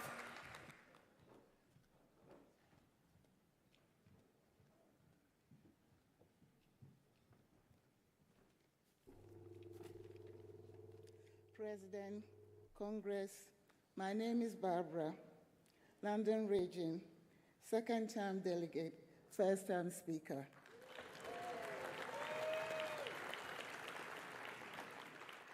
I am seconding this motion 75 on sickle cell disorder. And why should those people who suffer from sickle cell disorder, SCD, be denied the right to work or to be treated the same as non-sufferers at workplace? There are duties of employers under the 1996 Employment Rights Act to provide a contract and not to dismiss the employees unfairly. Under the Equality Act 2010, the employer have to make reasonable adjustment for the disabled workers at the workplace. Inclusion of disabled workers be treated fairly. As a sickle cell disorder, SCD disproportionately affect BME communities, and the employer should ensure that they should not engage in direct or indirect discrimination, victimization, harassment at the workplace against those employees. Giving support to people suffering from sickle cell should allow the sufferer to carry out their job effectively as non-sufferers at the workplace. I ask you to support this motion. Congress, I second. Well done. Thank you, Barbara. Any delegate wish to speak in opposition to those motions? No. Then because the CEC are supporting all of them, I'll take them as one group. So all those in favour of motions 73, 74, 75, please show. Thank you. Anyone against? They're all carried. Congress, we now move on to debating an emergency motion from North East Yorkshire and Humber region on the local government pension scheme. So could I have the mover and seconder, please, for the emergency motion 2?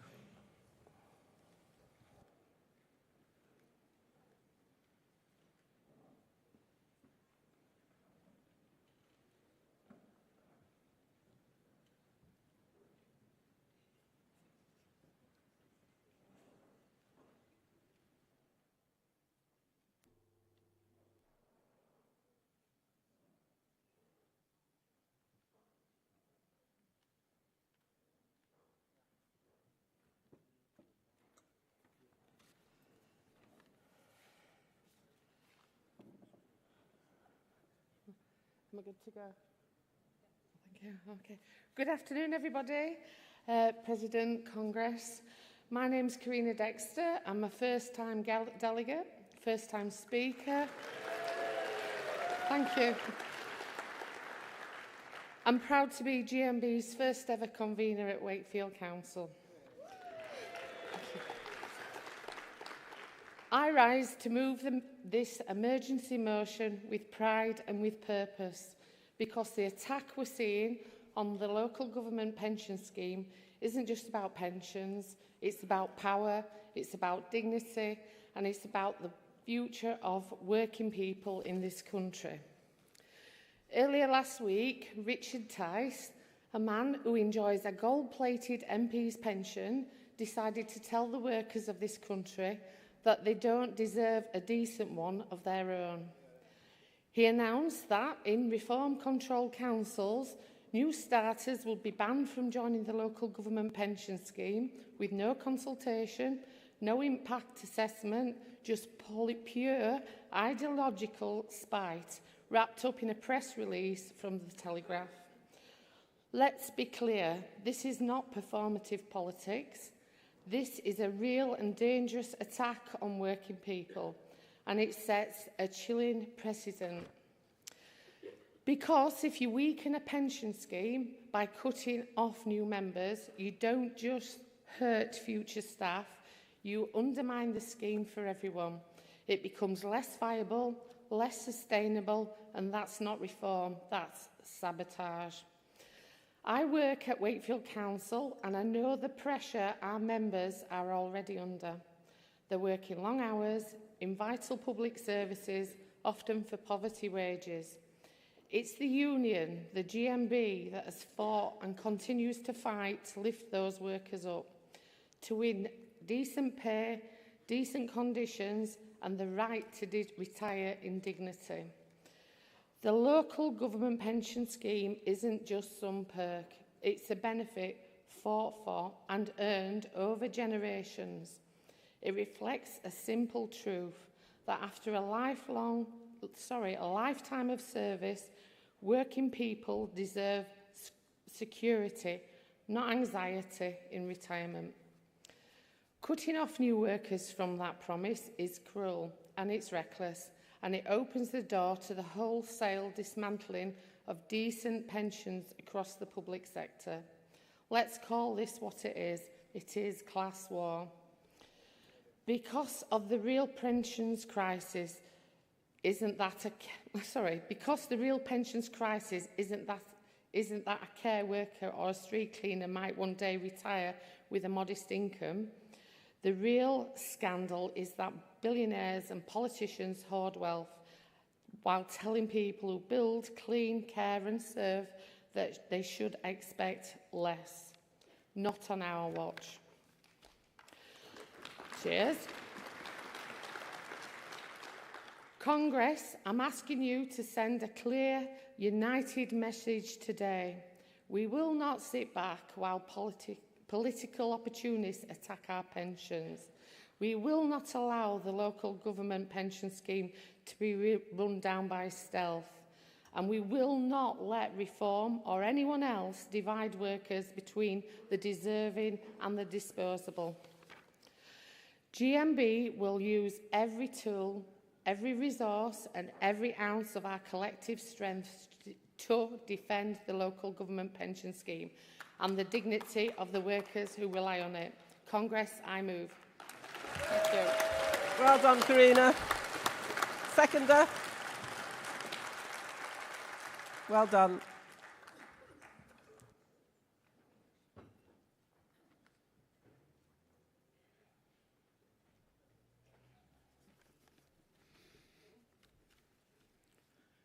President, Congress, Les Timby, I'm proud to be seconding this emergency motion on behalf of the North East Yorkshire and Humber. We already know we're a great union. Reform UK haven't been in public office 5 minutes that they're already showing their true colours, attacking the very people who hold our communities together. This isn't policy, this is politics of division, targeting hard-working local government staff, including those in the red wall seats they claim to represent. Let's be absolutely clear. Every current local government worker is at risk. Every future local government worker is at risk, and our communities are at risk. Because what they undermine in pensions, you don't just attack retirement, you attack the ability of councils to recruit, retain and value staff. This weakens services, weakens councils and ultimately weakens communities. Now we must organise and mobilise. Now is the time for workers to join the GMB, get organised, because strength is in numbers and the only through collective action will be when we stop these attacks and make work better for everyone.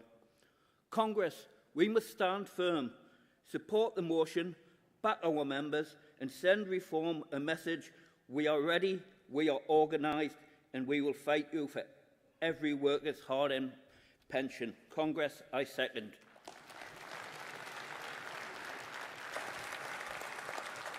Thank you, Les. Anyone wish to speak in opposition? Didn't think so. The CC are supporting this emergency motion too, so all those in favour, please show. Thank you.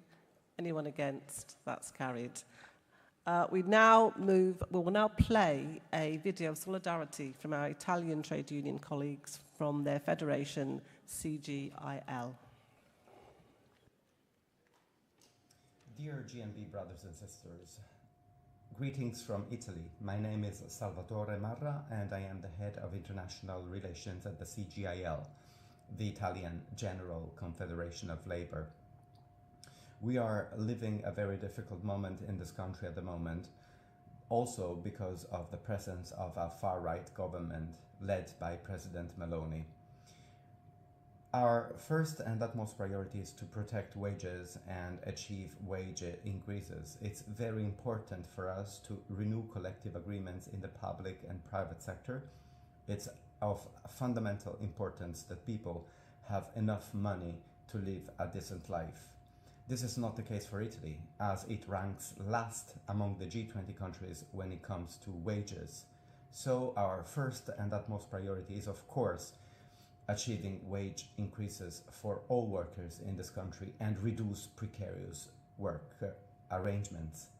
It's unacceptable that young workers in this country are subject to terrible working conditions because of precarious working arrangements.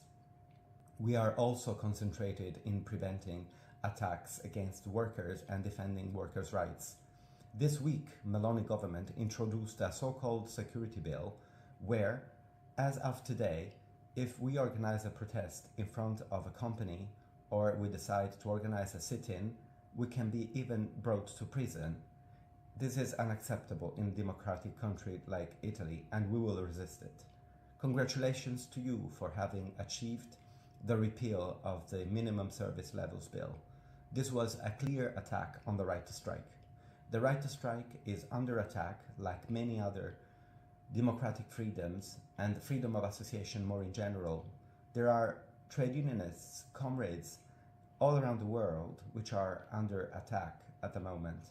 Some of them are even imprisoned. I think of our comrades in Myanmar, in Belarus, and even in Ukraine. We have to do our best to defend trade union rights and democracy in general. And to do so, we need to defend multilateral institutions, including the International Labour Organization, which is fundamental to protect workers' rights when they are under attack at national level. We have to defend trade union values as well, and we in Italy are doing our best with our international anti-fascist trade union network, where we are very happy of working with you as well, to protect anti-fascism and democracy from the attacks of the far right. At the moment, the far right is very popular in the world. They are trying to divide the workers and the people, make them feel isolated and helpless. This is why they hate us, the trade unions, because we join people together in fights and in battles. We join people together in collective action. They don't like our action and they target us.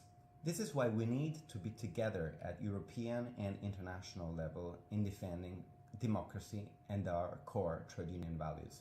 So all the best for your Congress, and I hope we can keep our very good collaboration between Italy and the UK in the future.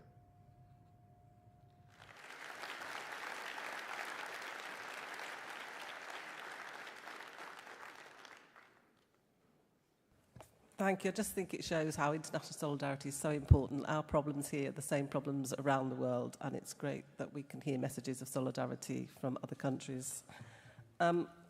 Congress, we now move on to the CEC special report this afternoon on anti-racism and combating hate.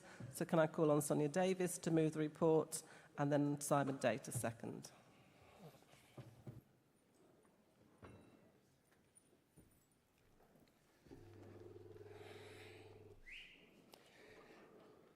President, Congress, comrades and friends, Sonia Davis, Southern Region, moving the CEC Special Report, Anti-Racism and Combating Hate. Congress, the Special Report before you for consideration represents a first step on the road to making GMB a conscious, campaigning, anti-racist trade union. It acknowledges the struggles of our Black, Asian and ethnically diverse members in forging the GMB, in being there every step of the way, from Alvin Christie in the wartime workshops of Liverpool to the Grunwick dispute and the Carillion strike of recent years.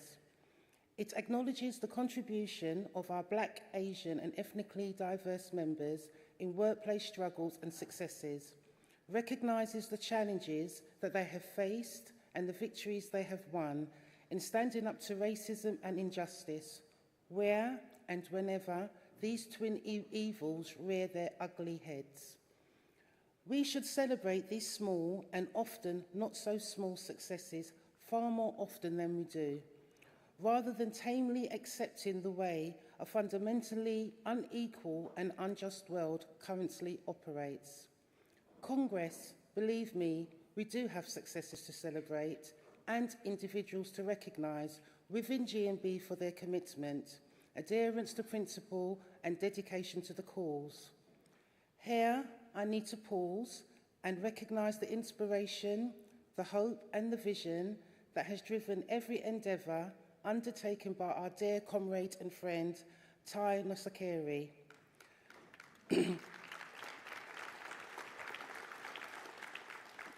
Tai can't be with us today, but rest assured he is with us every step of the way. Congress, the document before you combines a vision of our way forward towards our goal of making GMB a truly anti-racist union, with practical measures to realise those ideals. This will not be easy, and there may be challenges along the way, but then nothing worth fighting for comes easily. However, through working together at all levels in all our workplaces, communities, GMB branches, regions, we can transform the words of this report into radical and positive actions that will reshape our great union, making it welcoming and inclusive for all, and a true heir to our founders who understood in every fibre and sinew of their beings that an injury to one is an injury to all, and who fought to challenge and change society and the balance of power within that society at every level. Congress, there's nothing that we cannot accomplish together when we are united in spirit, word and deed.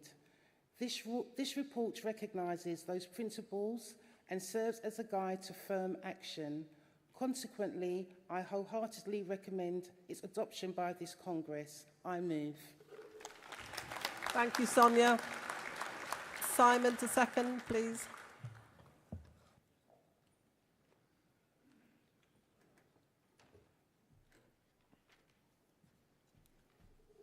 Thank you, President. Congress. Simon Day, Midland Region, equal to and united with all the other glorious regions represented here today. Privileged to second this special report on anti-racism and combating hate.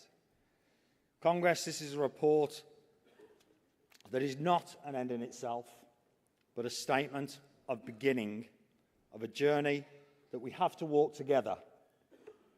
It provides a platform for us to hold each other to account, to hold our employers to account, and to hold the societies in which we live and work to account. It's a clocking in card for us together to step up and do some of the long overdue work of change. Because racism is a problem for every one of us, and the solution to it runs through our collective, principled, practical action. Congress, if we cannot do this together, we won't do it at all. This report helps enable GMB together to become an inclusive, anti-racist trade union, one ready, willing and able to combat the hatred of the far right. We won't get there overnight. It will take coordinated, collaborative and sustainable work across our union. But the report is clear. Everyone needs to play their part. This report is not just for encounters of racism our members face every day. We need to also recognise, as the report does, indifference. For our sisters and our brothers who have lived a life not knowing what racism looks like, sounds like, or feels like to be directed at you. My branch, like many of our branches, is exceptionally low in diversity, predominantly white European and unrepresentative of the communities it serves. My branch is like this because my workplace is like this. And we need to be ready to educate, to organise ourselves, to change our workplaces for the better, to make them more diverse as we seek to be more diverse. Because that indifference will leave a space for division and for hate to grow if we don't challenge it, if we don't change it. In my sector, the ambulance service, an NHS manager has appeared online in meetings against the backdrop of Nazi flags. Some people, when questioned about this, even said he's always been into Nazi stuff.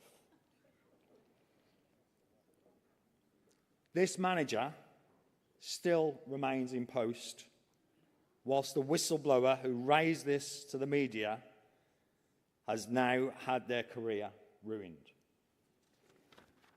Congress, whether it's politicians, managers, or whoever demonising and attacking people because of their diversity, whether it's people standing up against migrants who seek safety on our shores, reinvigorating fascist figures in Europe, making speeches that sound like Enoch Powell, we realise history is never far away from repeating itself. Entities like Reform UK may not be the BNP now, and our members thinking of voting for reform will not be displaying racist behaviour or far-right views. But we realise that plenty of Reform UK election candidates have publicly shared anti-Muslim, anti-Semitic and pro-othering content to tell us that indifference to reform brings the far right closer to marching on our streets once again. Congress, as this report shows, GMB has beaten back the far right in its history before, and we can and will do it again. We will do it shoulder to shoulder with a movement united in aims and values, the same collective spirit and hope that defeated fascism in 1945, established the NHS in 1948, and built the NHS through the Windrush years and through other migration and immigration that I am so proud to work in today. Congress, this report is just the start. It will help us to combat racism and hate towards our members at work and at home. It will reconnect our members and our union to a progressive and truly anti-racist culture rooted in the values that we take into the workplace.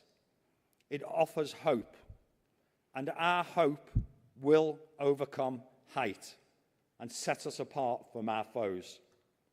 Its watchwords are unity is our strength.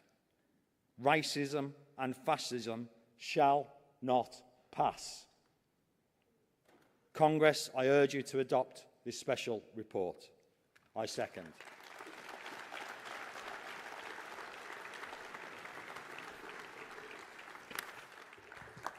Thank you, Simon. And I'll take delegates from London Region and first as a respond.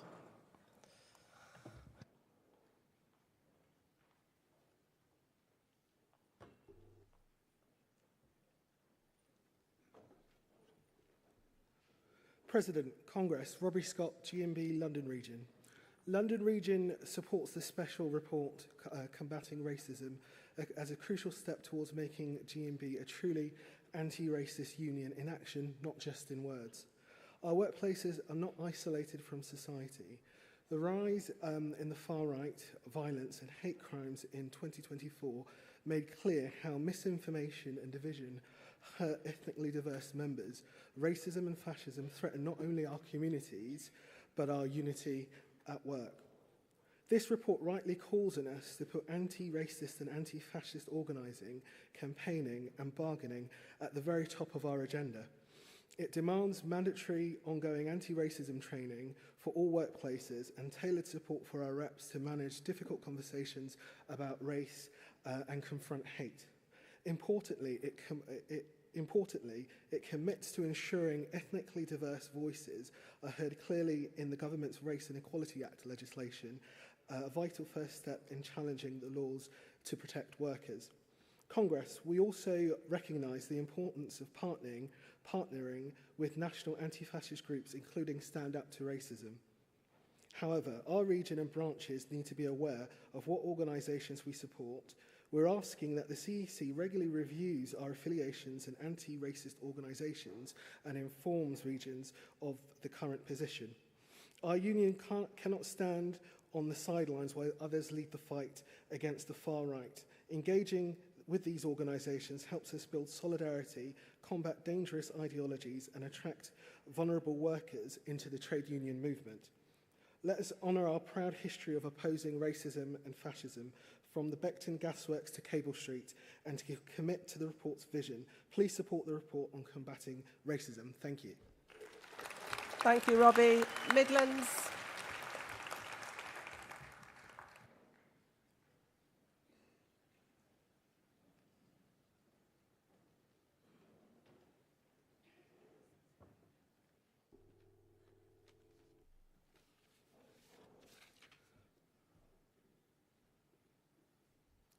President, Congress, sisters and brothers, I speak in support of the CEC's report on anti-racism and combating hate from the Midlands region. My name is Ash Hussain. Congress, I want to focus your mind on what we are currently facing. We're facing a tide, not a disagreement, but of deliberate division. The kind that seeks to turn worker against worker, neighbour against neighbour. And it's not just in the shadows. It is now on our screens. It is in our newspapers, and now standing at the ballot box under the name of reform. Let's be honest, reform is not about politics. It's about poison. Their words are calculated to divide, to blame migrants, to shame communities, to stir resentment and badger as patriotism. But Congress, we know better, because history shows us hate never stops where it starts. It may begin with race, but it never ends there. Next, it targets your faith, then your gender identity, your disability, your sexual orientation, your difference. Hate does not discriminate in its ambition, only in its victims. And that is why, with the full support of our Regional Secretary, Martin Allen, and our Regional Equality Forum, we've launched a High Five campaign in order to meet reform head-on. A campaign to confront the hate in every form and to protect and uplift all the 5 GMB equality strands. Because this is not just about saying no to hate. It's about saying yes. Yes to solidarity. Yes to inclusion. Yes to a union where every member feels safe, seen and supported. The CEC report gives us the direction. Now we bring the determination. Let us make this clear. There is no room in this union for racism, and there never will be. There is no home here for hate, only for hope. And there is no future for division, because we are stronger together. Let the far right spread fear. We will spread unity. Let them peddle blame. We will build belonging. And we are GMB. We fight for every worker, and we stand against every injustice. And one injustice we all must unite also against is the freedom for Palestine. Thank you, Congress. Thank you, Ash. North East Yorkshire and Humber. Formally, okay. And North Western Irish region.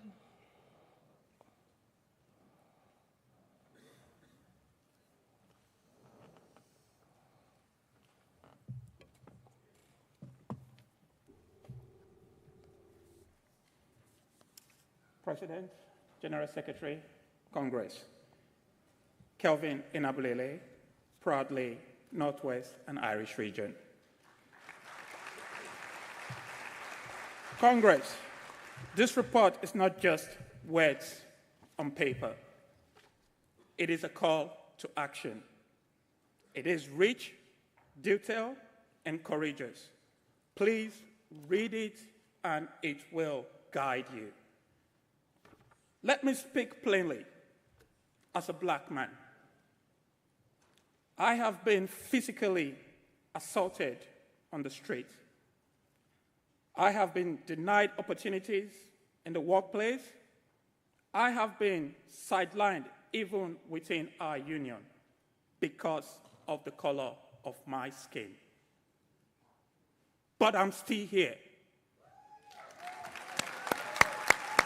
And I am speaking today because of people who refuse to stay silent. I want to thank the incredible team behind this report. Man like John Carlo, our national race organizer, Tai Nusakare, Ann Barnes, and our own Ross. Yes, he's from my region before national office stole him. On behalf of the National Race Network and GMB, thank you for your tireless work. Congress, let's be clear. There is no place for hate in our workplace, community, and union. Not racism, not Islamophobia, not homophobia, not transphobia, not disability hate. We are one people, one union. We fight for everybody. And the most powerful weapon we have is our voices. We must speak out, speak against, and speak up anytime, anywhere. On Sunday, I received the Wilton Award. But that moment wasn't just about me. It was also about a woman I don't know, a white British woman who saw my pain and chose to act. She spoke up when I could not. Her name is Joanne Ware. She helped me heal my pain. She reminded me that solidarity knows no color. Joanne, thank you. You are what this union is about. Congress, let me leave you with these words of Wilton, our father.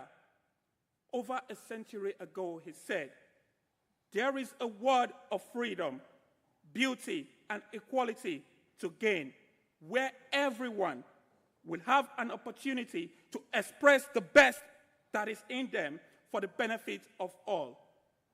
That world is still possible, but we only have to build it together. Congress, support this report. Let us make our union a beacon of justice, equality, and hope. Thank you.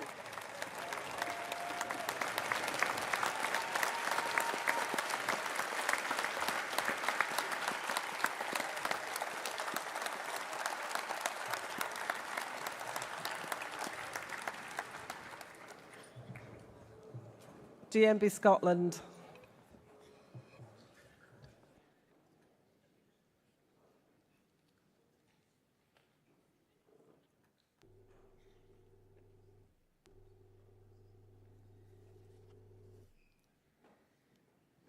President, Congress, Anne-Marie Smith, first-time delegate, first-time speaker, GMB Scotland. I am speaking in support of this special report. Congress, at a time when the far right is on the rise in the UK, Europe and the rest of the world, this special report is needed more than ever. Whilst not everyone voted for Trump shares his views, his re-election has emboldened the far right across America. With the rise of reform in UK politics, we are seeing those views become more and more apparent under an increasingly professional outfit. The cost of this will be the basic rights and dignity that our members, union and movement have fought so long and so hard to enshrine in law. But it's not just enough for us to look abroad or in Parliament. We have to look within our own union and our workplaces to instil a firm anti-racist and anti-fascist stance. Branch race officers are the tip of the spear in promoting diversity and equality. In fact, all reps share this responsibility in our own workshops and workplaces. But for some, it can still be daunting to call out language or behaviour. GMB has to instill that confidence. Training and supporting reps will mean they can challenge racism wherever it appears. But nor is it enough for us just to call out racism, as we should. We have to put in place the mechanisms that combat it and promote equity. When reform are playing on people's anger and frustrations by pointing the finger, we have a responsibility to combat it and build the links between the ethnically diverse and non-diverse memberships of our union. We have a unique part to play in that we are a member-led organisation made up for a working people across the country. We not only do we have access, we have trust that we can build upon to strengthen the bonds between communities. Congress support this report. Thank you. And Southern.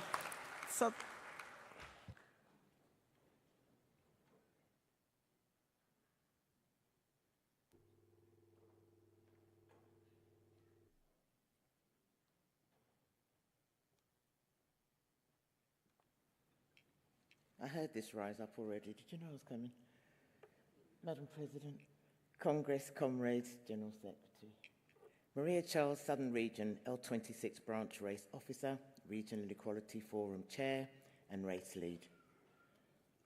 I welcome the CEC Special Report as it highlights not only what has been done, but what is yet to come. We need to welcome the new and embrace the old. 22 years after the Elizabeth Henry report was publicised, we are about to welcome the proposed changes to equality law in 2025, following the new employment bill. We are still committed to ethnicity pay gap reporting and will hold employers to account on their pay gaps. We know there is still a lot of work to do, and we have to remain resilient to all employers who flout their duties of care under the Health and Safety Act 1974. There are far too many employees facing racism in the workplace. All employers should be reassessing risk, especially in this current climate. And let us not forget the riots of last summer. As a union, we must remain on high alert to possibilities of further racist attacks on our members. How will we ensure they remain safe at work as a bare minimum? GMB calls on the Labour government to deliver on its proposal for legislation that will give stronger protections from pay discrimination for all black and ethnic people and those with a disability. Our voices need to be heard. We must remain united and maintain workplace unity. Communicate, support, and engage with each other at all times. We need to create safe spaces in branches for reps. We need to keep educating and sharing knowledge with each other. The branch race officer must be supported with networks created to provide guidance, knowledge, and sharing of skills. The GMB should tailor training and education for reps relating to equality, anti-racism, and hate relevant to workplaces. Most importantly, we need to hold those difficult conversations. We must debate the far-right narratives, the media, and tackle all inequalities. We will embrace the progress we make as a union, together and united. I support this CEC report. Thank you, Maria. Wales and South West.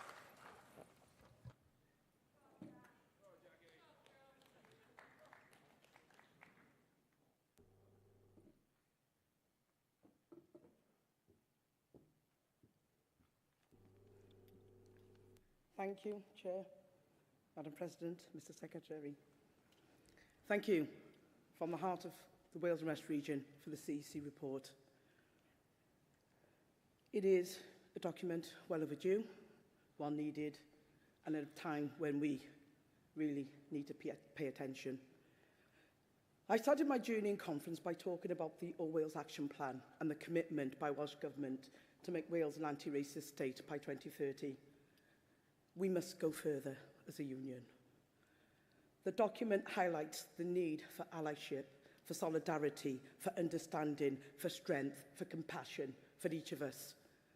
I have heard some very powerful speeches today from Kelvin, which helped me be last because I had to just compose myself, and from some others who mentioned some quite poignant and personal journeys that they've made to get us to this point in time. But we are a union of 7 disparate regions. Racism, discrimination knows no boundaries. We must collaborate more. We must understand each other more. We must be there for each other, not just in solidarity, in unionship, but in regions and sections alike. We have the right to make this challenge. We have the right to come together, to empower each and every one of us to take this challenge further. I wanted to thank the opportunity for GRASP and my graspers for making me feel as though I can do it.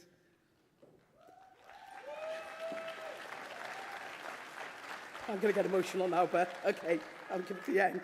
I want to thank my region for taking the time to always be there to support me.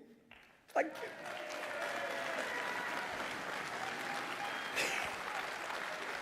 But I want to thank my regional secretary for taking me from grasp and making me believe all I could believe. Congress, thank you.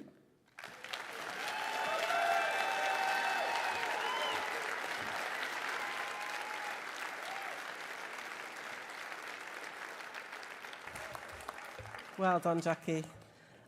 Before I take the vote on the special report, we will hear motion 69 from North East Yorkshire and Humber region, which was originally part of Composite 4.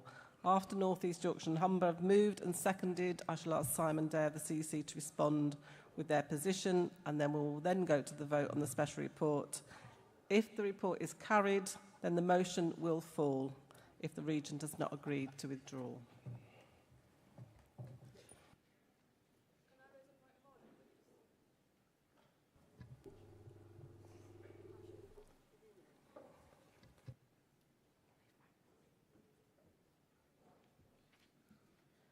Point of order, colleagues. Congress President, this is a really positive report, but so is our motion.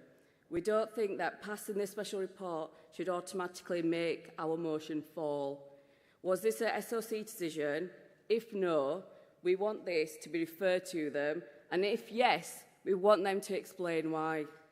We have nothing written from the SOC informing us of what's happening or any clarity, but we'd like this to be referred to them before we make a decision or vote on our motion.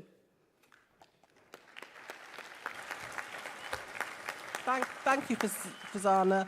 It's a CC decision. Okay.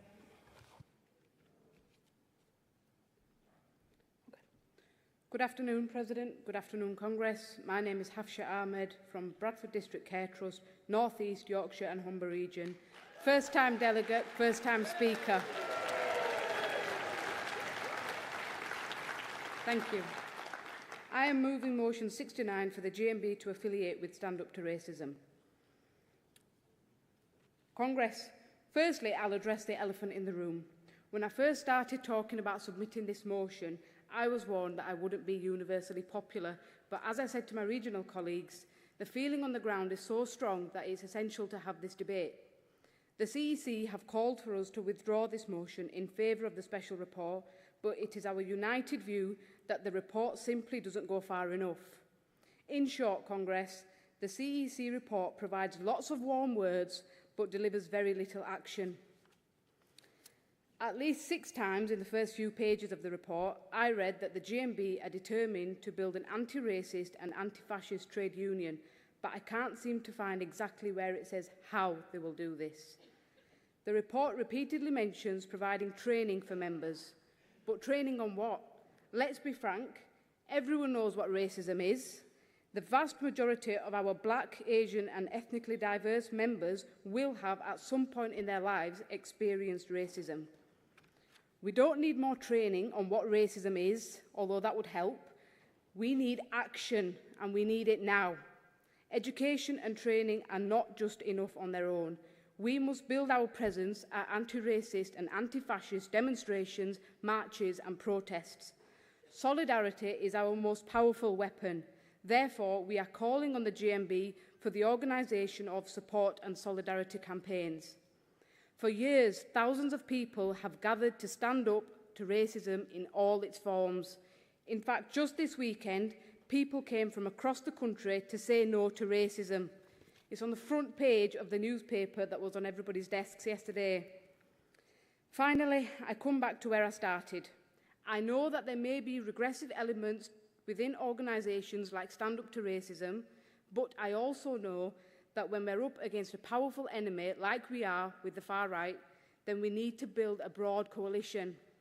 That's not to sign up to all the politics within anti-racist organisations, but it's to say that on this matter we are united.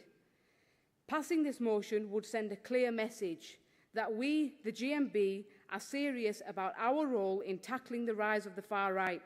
We would be standing not just for our members, but for everyone who faces the daily reality of racism, bigotry and injustice.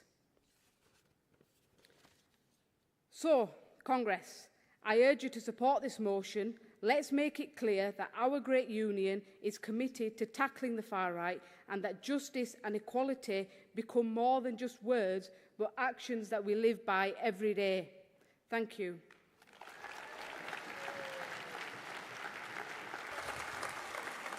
Thank you. Could I have a seconder, please?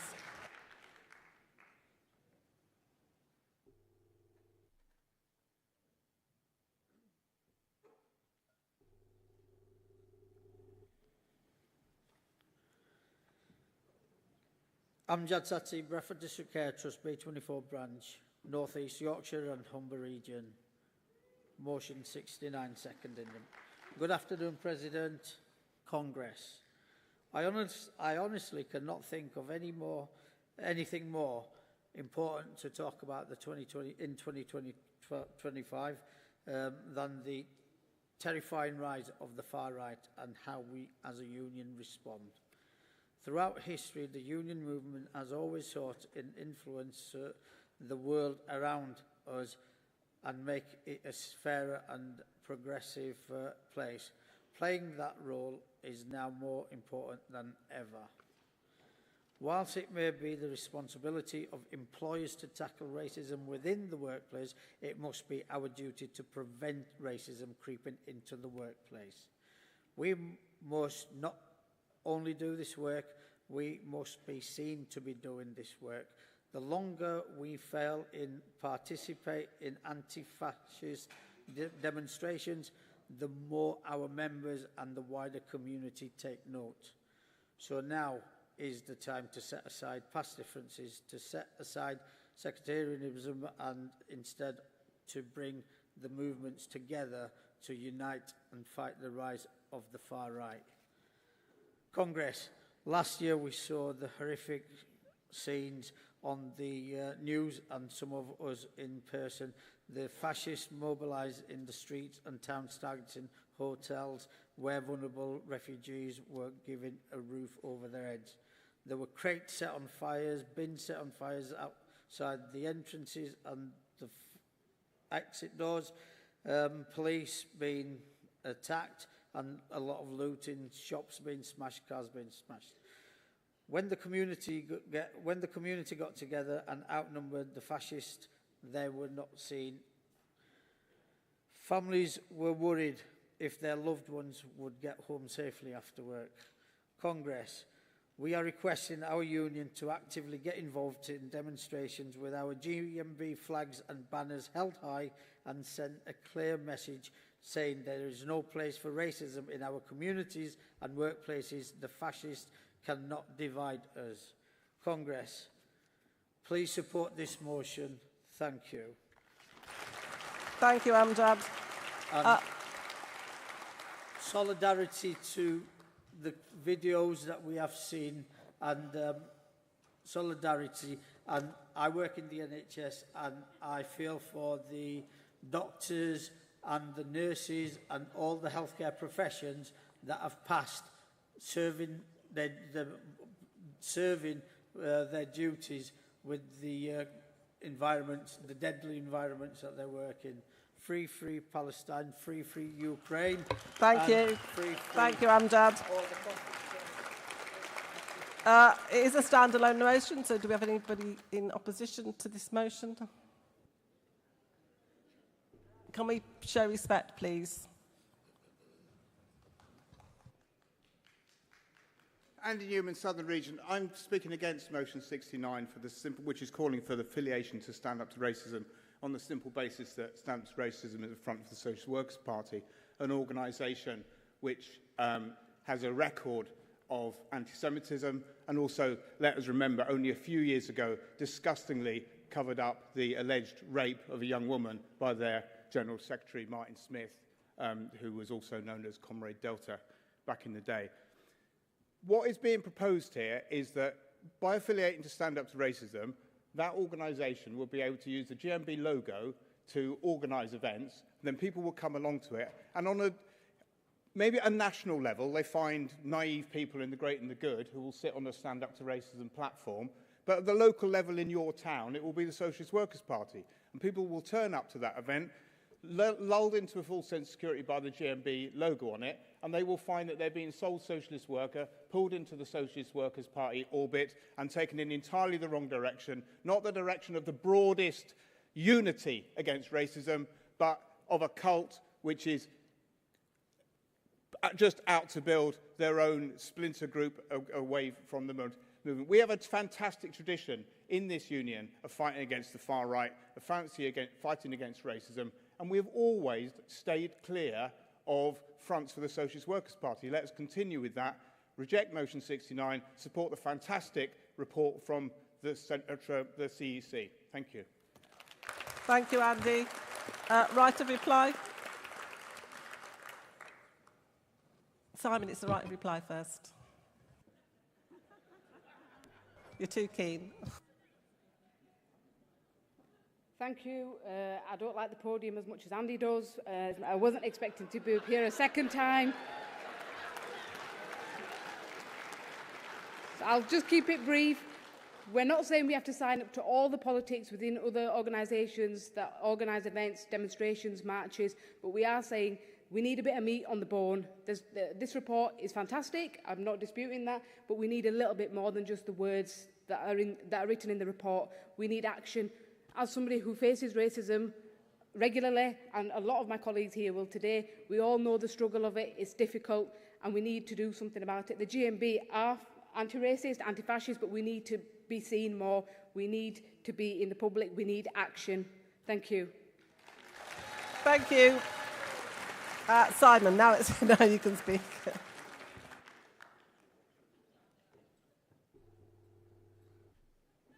Thank you, President. I'm glad you sat me down when you did.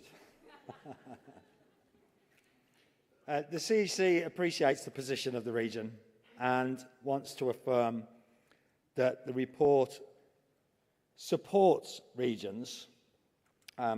As at 5.10 it states, GMB regions will therefore be best able to lead on how we respond, including which external groups GMB regions wish to affiliate or partner with in this work.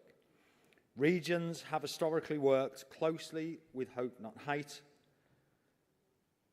e.g. campaigned against the BNP in Barking. Some GMB regions and the TUC more widely have and continue to mobilise a strong presence for demonstrations, campaigns and initiatives against the far-right call by Stand Up to Racism and other organisations. Congress, it is you as Congress and regions who put the meat on the bones. That is our job. That is what this report gives you the responsibility to do. It isn't a one-size-fits-all, and it doesn't intend to be one-size-fits-all. Regions can, within the conversation with the CEC Finances and General Purposes Committee, express support in a way that they and their members wish to. Thank you. Thank you, Simon. Does North East Yorkshire and Humber agree to withdraw the motion? Okay. But I will now take the vote on the CEC Special Report, Anti-Racism Combating Hate. All those in favour, please show. All those against? That report is carried, so motion 69 will fall. That takes us on to debating motions under social policy, equality and inclusion. So could I have the movers and seconders for motion 78, 79, 80 and 81 to the front, please. And then mover of 78 to the rostrum.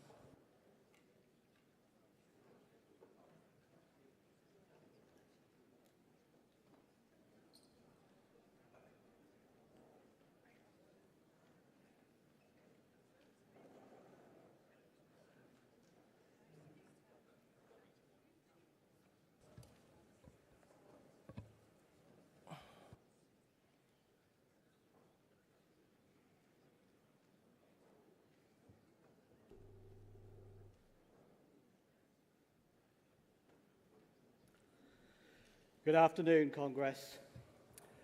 President, Congress, Alan Law, London Region, moving motion 78, pushing forward access for the disabled. Congress, in 2010, the coalition government was formed by the Conservative Party and the Liberal Democrats. This brought in the Equality Act, which is to protect individuals from discrimination, harassment and victimisations in various aspects of life. The Equality Act was a huge move forward in lots of different ways. Unfortunately, the Equality Act doesn't quite cover all the issues that it should cover.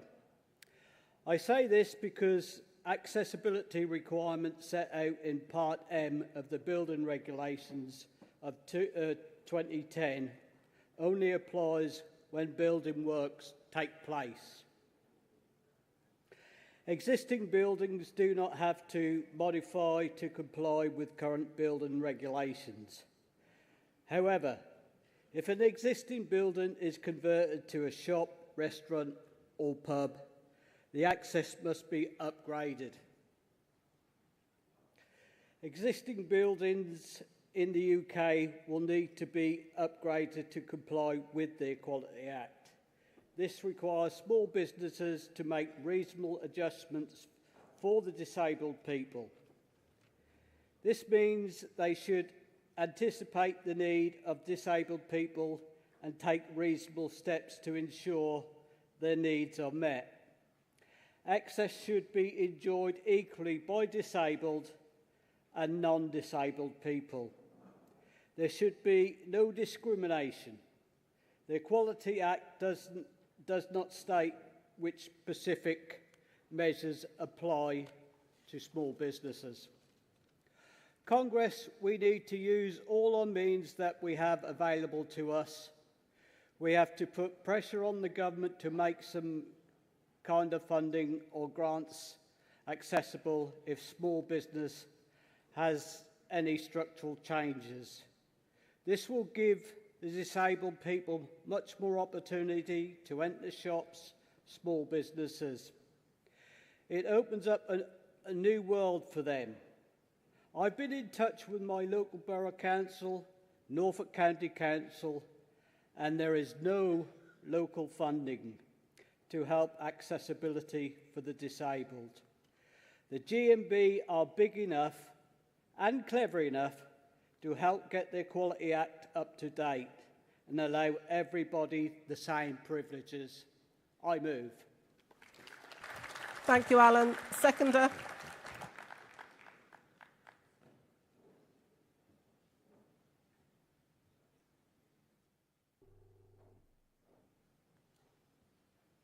Congress President Jan Smith, London Region, second in motion 78.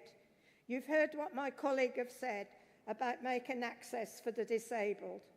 I know the problems through family members, particularly like my husband, in what they have in getting into places.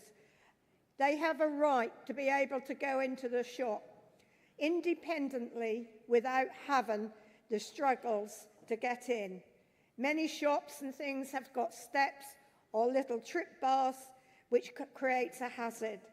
We, the GMB, need to campaign to get these places up to date and modernised to cover all our persons, regardless of who they are. They have a right to be able to access all properties, etc. Congress, I second. Thank you, Jan. Mover of motion 79.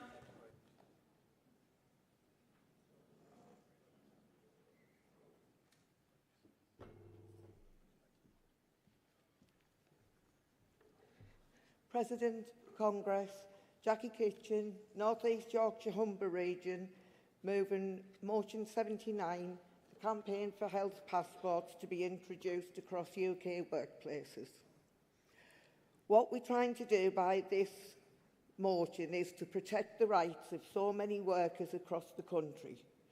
Take myself, for example. I'm type 2 diabetic. I'm on lifetime medication, but I don't consider myself to have a disability. Day to day, I don't need my company to put in reasonable adjustments for me, but on odd occasion I do, for example, if I have a diabetic hypo. In those circumstances, I expect my employer to make a temporary reasonable adjustment so that I'm not discriminated against by my employer. But I also need them to know the medication that I need and the help that I need in those circumstances. To us, that's what a health passport allows. People like me, like many of you, hundreds and thousands of other workers across the country who have a medical condition rather than a disability, but who still need reasonable adjustments and to be protected at work. We understand that the CEC have asked for a referral on this motion, which we agree to. I move. Thank you. Seconder. Formally, thank you. Mover of motion 80, please.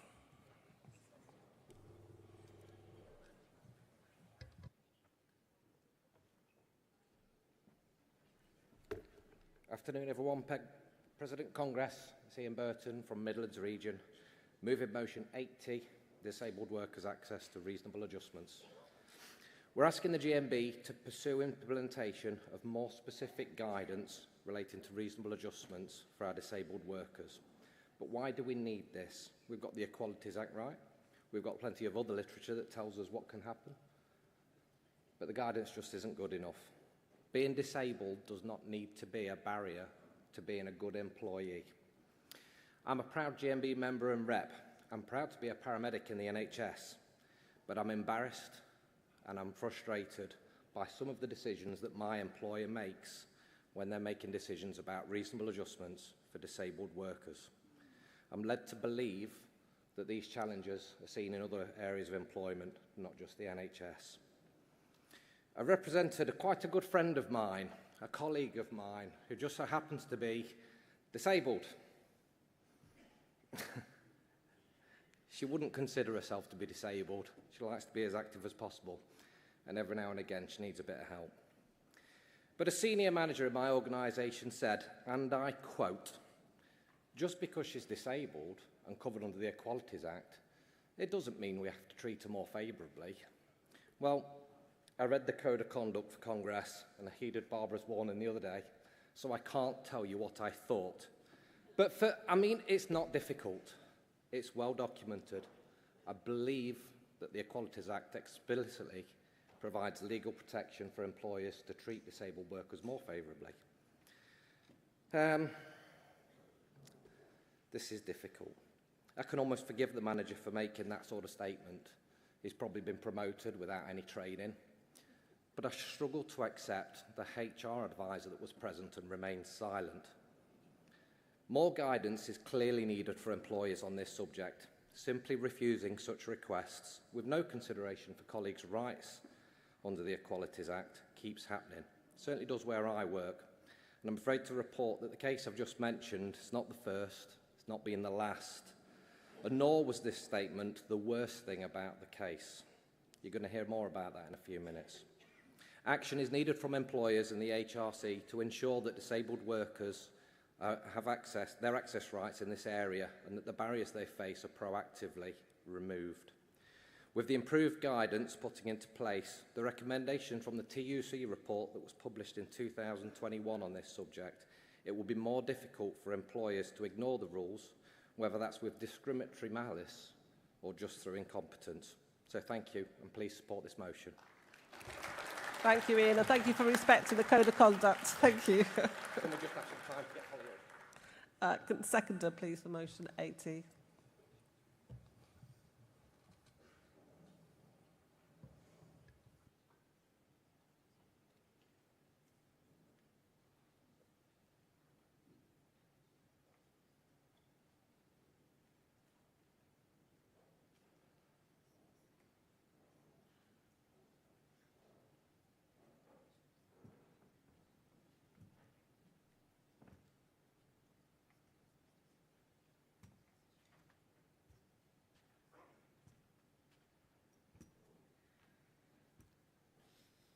Slow, but it's better than falling off the back. Oh, you need that. Thank you. President, Congress, Holly Sharp, Midland Region, seconding motion 80. Disabled workers access for reasonable adjustments. I am the colleague who is subject to this discrimination by my employer. And due to my disability, I requested a flexible working adjustment. Sorry. When I asked for this request, I was refused, and I was informed that I didn't meet my employer's needs. If this had been granted, the adjustment would have removed many barriers that I faced and allowed me to continue my career. Instead of after 17 years in the NHS service, they terminated my contract. This, I believe, was due to either a blatant refusal to adhere to the Equalities Act or the fact that neither my manager or HR understood the legislation. Fortunately for me, my GMB rep did understand the legislation and appealed my termination, and he's amazing.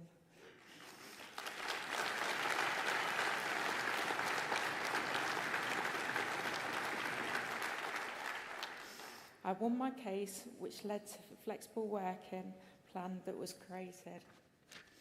If the guidelines we are asking for existed at this time, my family wouldn't have gone through what I can only describe as 3 months of hell due to stress, anxiety, depression, and alopecia brought on by the stress. The feeling of desperation of being made feel utterly worthless by my employer, I wouldn't want anyone else to experience living with a disability who wants to continue working and to go through. I believe that the guidance would reduce the potential for employers to misinterpret their responsibilities regarding the flexible working. Congress, I second this. Please support. Thank you, Holly.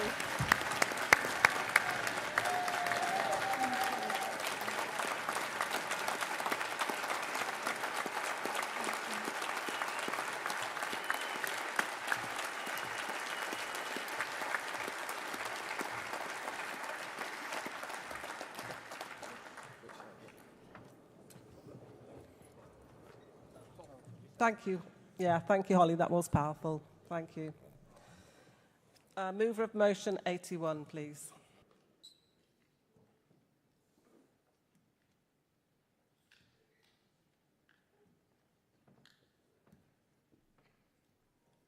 I must say I don't quite know how you follow that one, but I'll try my best. President, Congress, I'm Rob Kenwood from Wales and South West Region, moving motion 81. Colleagues, this Congress must confront a deeply troubling practice that undermines the rights and dignities of disabled workers and members across our workplace. We have learned that some unscrupulous employers are exploiting the use of without prejudice settlement agreements to bypass disability protections and force vulnerable employees out. This often begins with an unexpected informal meeting involving a manager and senior HR, where the employer is told they face a sickness absence or a performance process. Yet instead of fair treatment, they are pressured with a so-called generous settlement offer, framed as a kindness to save them the embarrassment of dismissal and recognise their service. The catch? A very short deadline to accept the threats that refusal will lead to dismissal under a disciplinary process, supposedly with a strong case against them. This tactic is not just unfair, it's an abuse of employment, disability and equality rights. The without prejudice label is meant to protect genuine settlement discussions where there is already an existing dispute. But when used this way without real dispute, under pressure and with discriminatory intent, it becomes a tool of intimidation and injustice. Disabled workers already facing barriers are coerced into giving up their rights for a pittance without adequate time or support to consider the offer properly. We need to support our disabled members and colleagues to ensure that they are protected against exploitation and outright bullying. We call on this Congress and the GMB to take a stand. We must lobby the government for tighter legislation and regulate and restrict the use of settlement agreements. We need laws that protect disabled workers from being cornered into unfair exits that require transparency, fairness and proper safeguards. This is about justice, dignity and ensuring that disabled rights are not hollow promises, but real protections in the workplace. Please support this motion to protect our disabled members and all workers from the exploitive practice. Together we can demand stronger laws and a fairer workplace for all. I move. Thank you, Robert. Seconder. And can movers and seconders of motion 240, 242 and 255 come down as well, because they're our last set of motions. President, Congress, Emma Causa, Wales and South West Region, seconding motion 81. Colleagues, this is an important motion. I wholeheartedly second this vital motion. The exploitation of without prejudice settlement agreements to push disabled workers out is a serious and growing concern that strikes at the heart of workplace fairness and equality. Disabled employees often face unique challenges, and the law recognises this by providing protections under the Equality Act and other legislation. Yet some employers are circumventing these protections by using settlement agreements as a weapon rather than a tool for genuine dispute resolution. The short timescales, the pressure tactics, and the threat of dismissal if the offer is not accepted create an environment of fear and coercion. The current legal framework, while providing some safeguards, is insufficient to prevent this abuse. The without prejudice principle should not shield employers who use these agreements to discriminate or to force out disabled workers without proper process or respect for their rights. We need clearer, stronger legislation that closes these loopholes and ensures the settlement agreements cannot be used as a cheap way to undermine disability and equality rights. By supporting this motion, Congress will send a clear message. We stand with disabled workers, we oppose exploitation, and we demand government action to protect the most vulnerable in our workplace. Please support this motion. Thank you, Emma.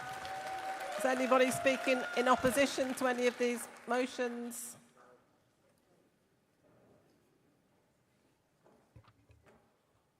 Yes, I think it looks like we do have an opposition speaker. No, he's not. You're not an opposition speaker. No, you're ahead of your time. Sit down. Sit down. I'm asking for opposition speakers. In that case, I'll ask Tracy Ashton from the CEC.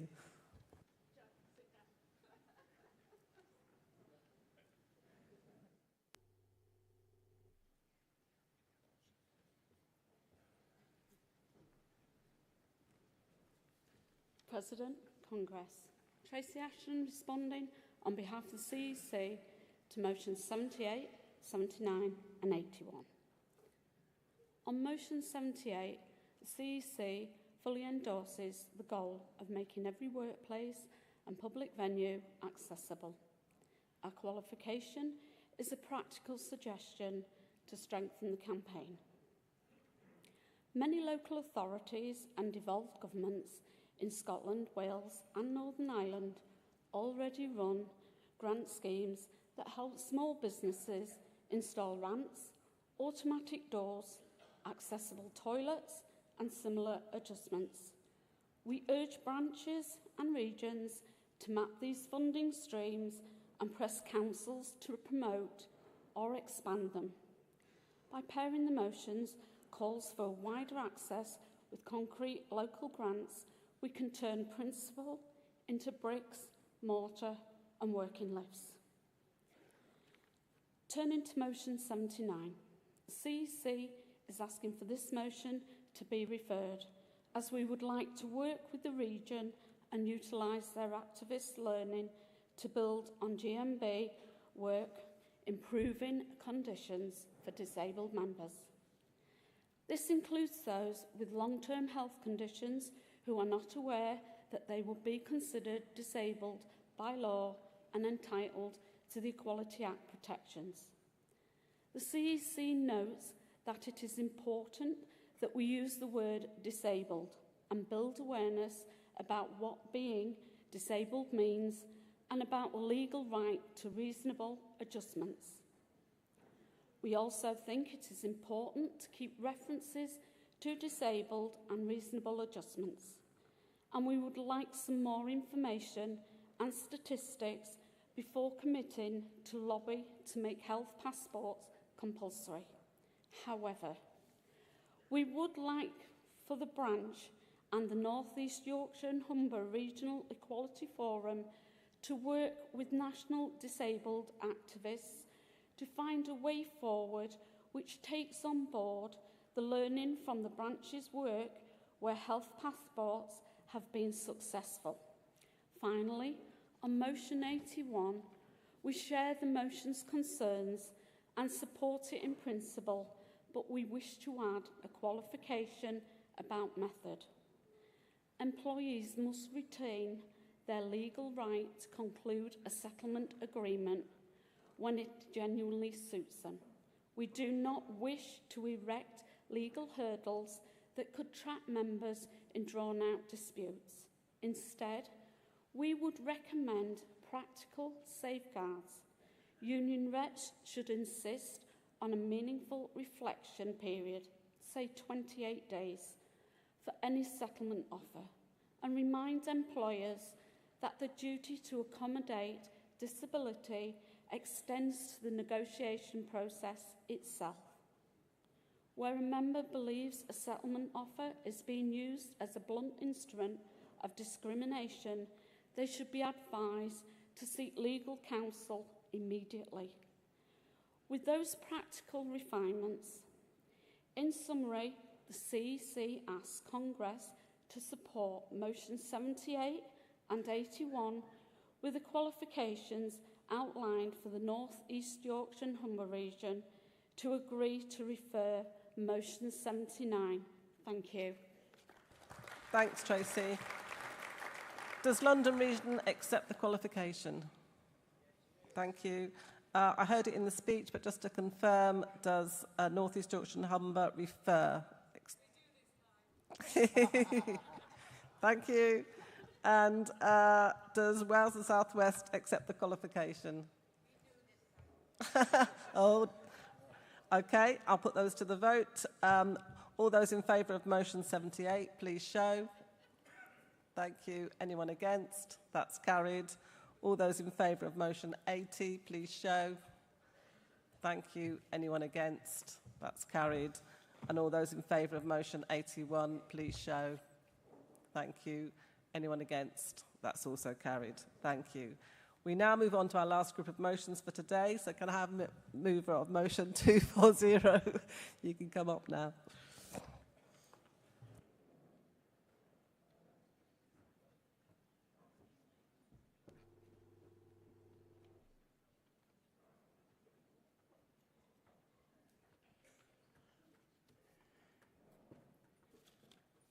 Congress, President General Secretary.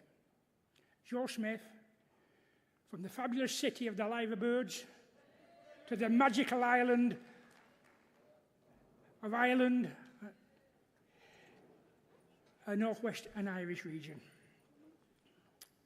Congress, in June 1994, Access to Work was launched, bringing an all-new element in providing accessibility to disabled people in the workplace. There were two types of access to work provisions: assessments involving exploring workplaces' related barriers to the employment and making recommendations on how these can be overcome. And elements. These are put in place to provide an additional support that is required. Congress. 31 years later, and the whole system is in crisis. Disabled workers face delays of more than 6 months before their application are even assessed, meaning they lose work, have job offers rescinded, and most important, lose confidence. All this comes when the government is desperate to get disabled people back into work. The government cannot justify under-resourcing access to work, saying it's too costly. It's a vital tool that's needed to support disabled workers in the workplace. If access to work helped people like this, more people would be in work. As of April 2025, it's not just having a huge effect on disabled workers, it's also businesses employing disabled people. Some hold thousands and could result in having to let disabled workers go. Under Access to Work scheme, companies and employers can apply for grants to help and support disabled people into work. But there's also huge backlogs, huge payment delays, leaving them out of pocket. Some businesses are owed over £200,000 by Access to Work and are worried they may close. We've seen 9 different Prime Ministers since 1994, 6 Tories, 3 Labour, including the one in power now, and are now in process of destroying Access to Work. We've already seen the demolish of supported employment, close Remploy with a loss of over 3,000 disabled workers. This continuous slide and decline has to stop, and we need for change. These delays will make the employment gap even worse. It's become so much bureaucratic incompetence in recent years, making access to work not fit for purpose. Please support I Move. Well done, Joe. Thank you.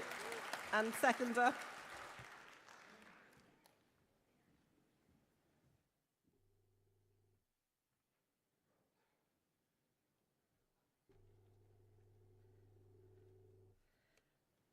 President, General Secretary, Congress, Joe Pitchford, North Western Irish Region, seconding motion 240. The failings in the Access to Work scheme currently in place are quietly crushing opportunities and deepening inequality. This scheme is failing the very individuals it was meant to support. The backlog has soared from thousands to tens of thousands, trapping these workers in an agonising wait for the help that they need to do their jobs. The system is buckling. It's forcing people into financial instability, anxiety, and ultimately unemployment. The disability employment gap is growing, not shrinking, and yet little is being done to fix it. This harms diversity, talent retention, and ultimately our economy. I spoke to a GMB member in education last week who told me, yes, the delays with claims are an issue. I tend to do a week or so at a time because you have to wait so long. It's also awkward doing a larger claim because you can only upload one receipt at a time. I currently have 4 separate claims waiting for payment. The earliest was confirmed by work on the 9th of May, and a figure for this is just showing today with no date, which means hopefully it's due in the next 5 days, and this payment is for about £96. Enough is enough. The government must address the inefficiencies plaguing the scheme, streamline applications, and ensure that people with disabilities aren't left waiting. Because when we invest in accessibility, we invest in talent, innovation and fairness. This is not charity, it's economic sense, it's justice. Let us demand better. Let's fight for change, because an inclusive workforce is not just an ideal, it is a right. Well done, Joe. Thank you. Mover of motion 242.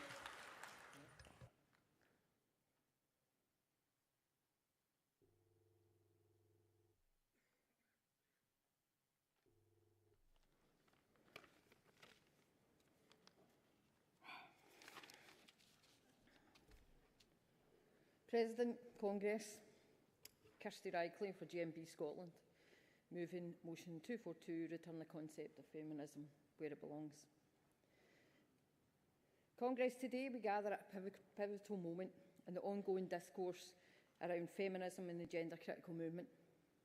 This motion before us seeks to clarify the often contentious relationship between these two ideologies.